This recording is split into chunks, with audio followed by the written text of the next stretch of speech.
ನಮಸ್ಕಾರ ವೀಕ್ಷಕರೇ, ಕಾರ್ಯಕ್ರಮಕ್ಕೆ ಸ್ವಾಗತ ಸುಸ್ವಾಗತ. ಸ್ವಚ್ಛ ಭಾರತ ಅಭಿಯಾನ ಇತ್ತೀಚೆಗೆ ನಾವೆಲ್ಲರೂ ಕೂಡ ಹೆಚ್ಚು ಕೇಳ್ತಾ ಇರತಕ್ಕಂತಹದ್ದು, ನೋಡ್ತಾ ಇರತಕ್ಕಂತಹದ್ದು ಮತ್ತು ನಾವು ಕೂಡ ಅದರಲ್ಲಿ ಭಾಗವಹಿಸ್ತಾ ಇರತಕ್ಕಂತಹದ್ದು. ಈಗ ತಮಗೆಲ್ಲ ಗೊತ್ತಿರತಕ್ಕಂತಹ ವಿಷಯ, ದೇಶದ ಅತ್ಯಂತ ಸ್ವಚ್ಛ ನಗರಿಗಳಲ್ಲಿ ಪ್ರಥಮ ಸ್ಥಾನವು ನಮ್ಮ ಸಾಂಸ್ಕೃತಿಕ ನಗರಿ ಮೈಸೂರಿಗೆ ಲಭಿಸಿದೆ. ಕರ್ನಾಟಕದ 4 ನಗರಗಳು ಈ ಪಟ್ಟಿಯಲ್ಲಿ ಸೇರ್ಪಡೆಗೊಂಡಿದ್ದಾವೆ. ತದನಂತರದ ಸ್ಥಾನ ಹಾಸನ, ನಂತರ ಮಂಡ್ಯ ಮತ್ತು ಬೆಂಗಳೂರು. ಅಂದರೆ ಸ್ವಚ್ಛ ಭಾರತ ಅಭಿಯಾನ ಅಂತಕ್ಕಂಥದ್ದು ಹಾಗೆ ಸರ್ಕಾರ ಮಾಡ್ತಕ್ಕಂಥ ಯೋಜನೆ ಮಾತ್ರವಲ್ಲ, ಶ್ರೀಸಾಮಾನ್ಯರಾಗಿ ನಮ್ಮ ಜವಾಬ್ದಾರಿಗಳೇನು, ನಮ್ಮ ಕರ್ತವ್ಯಗಳೇನು, ಹಾಗೆ ನಾವು ನಮ್ಮ ಒಂದು ಪರಿಸರವನ್ನು ಸ್ವಚ್ಛವಾಗಿಟ್ಕೊಳ್ಬೇಕು, ನಮ್ಮ ನಗರವನ್ನು ಸ್ವಚ್ಛವಾಗಿಟ್ಕೊಳ್ಬೇಕು ಅಂತಕ್ಕಂಥ ನಿಟ್ಟಿನಲ್ಲಿ ದೂರದರ್ಶನ ನಿರಂತರವಾಗಿ ಈ ಒಂದು ಮಾಲಿಕೆಯಲ್ಲಿ ಕಾರ್ಯಕ್ರಮಗಳನ್ನು ಪ್ರಸಾರ ಮಾಡ್ತಿದೆ. ಹಾಗೆಯೇ ಮೈಸೂರಿನಂತಹ ಪ್ರವಾಸಿ ತಾಣದಲ್ಲಿ ಒಂದು ಸ್ವಚ್ಛತೆಯನ್ನು ಕಾಪಾಡ್ತಕ್ಕಂತಹದ್ದು ಎಷ್ಟು ಮುಖ್ಯ ಮತ್ತು ಸವಾಲು. ಹಾಗೆಯೇ ಈ ನಿಟ್ಟಿನಲ್ಲಿ ಪಾಲಿಕೆಯ ಪಾತ್ರವೇನು, ಅಲ್ಲಿನ ಸಾರ್ವಜನಿಕರ ಪಾತ್ರವೇನು, ಮತ್ತು ಬಂದಂತಹ ಪ್ರವಾಸಿಗರಿಗೆ ಇದರ ಬಗ್ಗೆ ಹೆಚ್ಚು ಜಾಗೃತಿಯನ್ನು ಮೂಡಿಸುವಂತಹ ನಿಟ್ಟಿನಲ್ಲಿ ಏನೆಲ್ಲ ಕಾರ್ಯಕ್ರಮಗಳನ್ನು ಮಾಡ್ತಾ ಇದ್ದಾರೆ ಮತ್ತು ಮಾಡಬೇಕಾಗಿದೆ. ಹಾಗೆಯೇ ಒಬ್ಬ ಶ್ರೀಸಾಮಾನ್ಯ ಮನಸ್ಸು ಮಾಡಿದಾಗ ತನ್ನ ಮನೆಯ ಸುತ್ತಮುತ್ತಲ ವಾತಾವರಣವನ್ನು ಹೇಗೆ ಸ್ವಚ್ಛವಾಗಿ ಇಟ್ಟುಕೊಳ್ಳಬಹುದೋ, ಹಾಗೆಯೇ ಒಂದಷ್ಟು ಜನ ಮನಸ್ಸು ಮಾಡಿದಾಗ, ನಮ್ಮ ಸಮಾಜ ಮನಸ್ಸು ಮಾಡಿದಾಗ ನಮ್ಮ ನಗರ, ನಮ್ಮ ರಾಜ್ಯ, ನಮ್ಮ ದೇಶ ಎಲ್ಲವನ್ನು ಕೂಡ ಸ್ವಚ್ಛವಾಗಿ ಸುಂದರವಾಗಿ ನಾವು ಇಟ್ಕೊಳ್ಬೋದು. ಈ ನಿಟ್ಟಿನಲ್ಲಿ ಸ್ವಚ್ಛ ಭಾರತ ಅಭಿಯಾನದ ಈ ಮಾಲಿಕೆಯಲ್ಲಿ ಇವತ್ತು ಮೈಸೂರಿನ ಇಬ್ಬರು ಅತಿಥಿಗಳು ನಮ್ಮ ಜೊತೆಗಿದ್ದಾರೆ. ಮೊದಲನೇದಾಗಿ ಮೈಸೂರಿನ ಮಹಾಪೌರರಾದಂತಹ ಲಿಂಗಪ್ಪನವರು ನಮ್ಮ ಜೊತೆಗಿದ್ದಾರೆ. ನಮಸ್ಕಾರ ಲಿಂಗಪ್ಪನವರೇ, ಕಾರ್ಯಕ್ರಮಕ್ಕೆ ಗೌರವಪೂರ್ವಕವಾದ ಸ್ವಾಗತ. ಹಾಗೆಯೇ ಮೈಸೂರಿನ ಪಾಲಿಕೆ ಆಯುಕ್ತರಾದಂತಹ ಬೆಟ್ಸೂರಮಠ ಅವರು ನಮ್ಮ ಜೊತೆಗಿದ್ದಾರೆ. ನಮಸ್ಕಾರ ಬೆಟ್ಸೂರಮಠರೇ, ತಮಗೂ ಕೂಡ ಕಾರ್ಯಕ್ರಮಕ್ಕೆ ಸ್ವಾಗತ. ವೀಕ್ಷಕರೇ, ನಿಮ್ಮ ಪ್ರಶ್ನೆಗಳು ಏನೇ ಇದ್ರೂ ಕೂಡ ಸ್ವಚ್ಛ ಭಾರತ ಅಭಿಯಾನದ ಬಗ್ಗೆ ಮಾತ್ರ ಇರಲಿ, ನಿಮ್ಮ ಪ್ರಶ್ನೆಗಳು ನೇರವಾಗಿರಲಿ, ಸ್ಪಷ್ಟವಾಗಿರಲಿ ಅಂತ ಹೇಳ್ತಾ ಇವತ್ತಿನ ಕಾರ್ಯಕ್ರಮವನ್ನು ನಾನು ಶುರು ಮಾಡ್ತಾ ಇದ್ದೀನಿ. ಮೊದಲನೇದಾಗಿ ಆಯುಕ್ತರಿಗೆ ನನ್ನ ಪ್ರಶ್ನೆ, ಸ್ವಚ್ಛ ಭಾರತ ಅಭಿಯಾನ ಅಂದ ತಕ್ಷಣ ಸಾಮಾನ್ಯವಾಗಿ ನಾವೆಲ್ಲರೂ ಕೂಡ ಅಂತಹ ಯೋಜನೆ ಬಂದಾಗ ಎಚ್ಚೆತ್ತುಕೊಳ್ತಕ್ಕಂಥದ್ದು ಜಾಸ್ತಿ. ಆದರೆ ಮೈಸೂರಿನಂಥ ನಗರಕ್ಕೆ ಇವತ್ತು ನಂಬರ್ 1 ಸ್ಥಾನ ಏನು ಬಂದಿದೆ, ಇದರ ಹಿನ್ನೆಲೆಯಲ್ಲಿ ಕೆಲಸ ಮಾಡಿದಂಥ ಎಲ್ಲರನ್ನ ಹೇಗೆ ಸ್ಮರಿಸ್ತೀರಿ ನೀವು? ಮೈಸೂರು ನಗರಕ್ಕೆ ನಮ್ಮ ಕೇಂದ್ರ ಸರ್ಕಾರದ ನಗರಾಭಿವೃದ್ಧಿ ಇಲಾಖೆ ಇತ್ತೀಚೆಗೆ 476 ನಗರಗಳ ಪೈಕಿ ಮೈಸೂರು ನಗರಕ್ಕೆ ಈ ಸ್ವಚ್ಛತೆಯಲ್ಲಿ ಪ್ರಥಮ ಸ್ಥಾನವನ್ನು ನೀಡಿದೆ. ಇದರಲ್ಲಿ ಮುಖ್ಯವಾಗಿ ನಾವು ಏನು ಅನುಸರಿಸುತ್ತಿರುವಂಥ ಈ ಸ್ಯಾನಿಟರಿ ಪ್ರಾಕ್ಟೀಸಸ್ ಏನಿದ್ದಾವೆ ಅದು, ಮತ್ತು ಓಪನ್ ಡೆಫೆಕೇಷನ್ ಅಂತ ಹೇಳ್ತೀವಿ ನಾವು, ಬಯಲು ಶೌಚ ನಾವು ಯಾವ ರೀತಿ ನಿರ್ವಹಣೆ ಮಾಡ್ತಾಯಿದ್ವಿ ಅದನ್ನು ಮುಕ್ತ ಮಾಡ್ತಾಯಿದ್ದೀವಿ.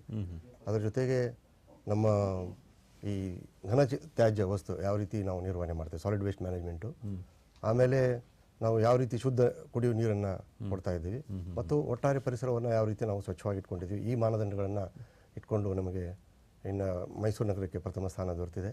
ಇದು ನಮ್ಮ ಮೈಸೂರು ನಗರದ ಜನತೆಗೆ, ಮಹಾನಗರ ಪಾಲಿಕೆಗೆ ಒಂದು ಗೌರವ ಕೊಟ್ಟಂತ ಒಟ್ಟಾರೆ ಒಂದು ಮೈಲಿಗಲ್ ಅಂತಾನೆ ಹೇಳ್ಬೋದು. ಯಾಕಂತಂದ್ರೆ ನಾವು ಮೊದಲಿಂದನೂ ಬೇರೆ ಬೇರೆ ರೀತಿ ಮೈಸೂರು ನಗರಕ್ಕೆ ಒಂದು ಖ್ಯಾತಿ ಬಂದಿದೆ. ನಾವು ಅರಮನೆಗಳ ನಗರ ಅಂತ ಹೇಳ್ತೀವಿ, ಹಸಿರು ನಗರ ಅಂತಲೂ ಕೂಡ ಹೇಳ್ತೇವೆ, ರಾಯಲ್ ಸಿಟಿ ಅಂತಲೂ ಕೂಡ ಹೇಳ್ತೇವೆ, ಅದರ ಜೊತೆಗೆ ಹೆರಿಟೇಜ್ ಸಿಟಿನೂ ಇದೆ. ಆಮೇಲೆ ಇದು ನಮ್ಮ ರಿಟೈರ್ಡ್ ಪೀಪಲ್ಸ್ ಪ್ಯಾರಡೈಸ್ ಅಂತಲೂ ಕೂಡ ಹೇಳ್ತಾ ಇದ್ವಿ. ಆಮೇಲೆ ಅದರ ಜೊತೆಗೆ ಇದೊಂದು ಮೋಸ್ಟ್ ಲಿವೇಬಲ್, ಬಹು ವಾಸಯೋಗ್ಯ ಒಂದು ನಗರ ಅಂತ ಎಲ್ಲರೂ ಕರೀತಾರೆ. ಅಂದ್ರೆ ಪೆನ್ಷನರ್ಸ್ ಪ್ಯಾರಡೈಸ್ ಅಂತಕ್ಕಂಥದ್ದು ಸ್ವಚ್ಛತೆಯಲ್ಲೂ ಕೂಡ ಪ್ಯಾರಡೈಸ್ ಆಗಿರ್ತಕ್ಕಂಥದ್ದು ನಾವು ನೋಡ್ತಾ ಇದ್ದೀವಿ. ಲಿಂಗಪ್ಪನವರೇ, ನೀವು ಮಹಾಪೌರರಾದ ನಂತರ ಅಥವಾ ಅದಕ್ಕೂ ಮೊದಲು ಒಂದಷ್ಟು ವರ್ಷಗಳನ್ನು ಅವಲೋಕಿಸೋದಾದರೆ ಅವತ್ತಿನ ಪರಿಸ್ಥಿತಿ ಆಗಿತ್ತು, ತದನಂತರದ ಪರಿಸ್ಥಿತಿ ಆಗಿದೆ, ಮತ್ತು ಇವತ್ತು ಸಿಕ್ಕಿರ್ತಕ್ಕಂತಹ ಈ ಮೈಸೂರಿನ ಕಿರೀಟಕ್ಕೆ ಸಿಕ್ಕಂತಹ ಮತ್ತೊಂದು ಸ್ವಚ್ಛತೆಯ ಗರಿ ಏನಿದೆ, ಆ ಗರಿ ಇನ್ನು ಮೇಲೆ ಏನು ಮಾಡಬೇಕು ಅಂತಕ್ಕಂಥ ಯೋಜನೆಗಳನ್ನು ಕೂಡ ಇಟ್ಕೊಂಡಿದ್ದೀವಿ. ಇಲ್ಲ, ಹಿಂದೆ ಇದ್ದದಕ್ಕಿಂತನೂ ಈಗ ಸ್ವಲ್ಪ ಇಂಪ್ರೂವ್ ಆಗಿದೆ ನಗರ ಪಾಲಿಕೆಯಲ್ಲಿ. ಏಕೆಂದರೆ ಸ್ವಚ್ಛತೆ ಬಗ್ಗೆ ತುಂಬ ಆದಷ್ಟು ಗಮನ ಕೊಡ್ತಾ ಇರೋದ್ರಿಂದನೇ ಈಗ ತಮಗೆ ತಿಳಿದಿರೋ ಹಾಗೇ ಈಗ ನಮಗೆ ಬಹುಮಾನಗಳ ಬಂದಿರೋ ಅಂಥದ್ದರಲ್ಲೇ ಗೊತ್ತಾಗುತ್ತೆ ಹೇಗೆ ಇಟ್ಕೊಂಡಿದ್ದೀವಿ ನಾವು ನಗರ ಪಾಲಿಕೆನ ಅಂತಂತೇಳಿ. ಹಾಗಾಗಿ ನಾವು ಈಗ ಬಹುಮಾನ ಬಂದಿದೆ ಅಂತಂತೇಳಿ ನಾವು ಇಷ್ಟಕ್ಕೆ ಸಂತೋಷ ಪಟ್ಕೊಂಡು ಹೀಗೆ ಇರೋಕ್ಕಾಗೋದಿಲ್ಲ. ನಾವು ಇನ್ನೂ ಹೆಚ್ಚಿನ ರೀತಿಯಲ್ಲಿ ಜವಾಬ್ದಾರಿ ಇದೆ ನಮಗೆ. ಈಗ ಜವಾಬ್ದಾರಿಯಿಂದ ನಡ್ಕೋಬೇಕಾಗಿರೋದ್ರಿಂದ ನಾವು ಇನ್ನೂ ಸ್ವಚ್ಛತೆ ಬಗ್ಗೆ ಇನ್ನೂ ಜಾಸ್ತಿ ಗಮನವನ್ನು ಕೊಟ್ಟು ಅದಕ್ಕೆ ತಕ್ಕಂತೆ ಎಲ್ಲಿ ಕಸ ಇರದೆ ಮತ್ತು ವೆಹಿಕಲ್ಗಳ ಸಿಸ್ಟಮ್ ಏನು ಬೇಕು, ನಮಗೆ ಹೆಚ್ಚಿನ ರೀತಿಯಲ್ಲಿ ವೆಹಿಕಲ್ಗಳು ಏನು ಬೇಕು, ಮತ್ತು ಪೌರ ಕಾರ್ಮಿಕರು ಏನು ಜಾಸ್ತಿ ಬೇಕಾಗುತ್ತೆ ಅದ್ರ ಕಡೆನೂ ಕೂಡ ಗಮನ ಕೊಡಬೇಕಾಗತ್ತೆ. ಅದೆಲ್ಲದಕ್ಕಿಂತ ಹೆಚ್ಚಾಗಿ ನಾವು ಘಟಕಗಳನ್ನಕ್ಕೆ ಗಮನ ಕೊಡಬೇಕಾಗತ್ತೆ. ಈಗ ಇರೋ ಘಟಕದಲ್ಲಿ ನಮಗೆ ಬರೀ 200 ಟನ್ ಕಸವನ್ನು ಮಾತ್ರ ನಾವು ಗೊಬ್ಬರ ಮಾಡೋಕ್ಕೆ ಸಾಧ್ಯ ಆಗ್ತಾ ಇದೆ.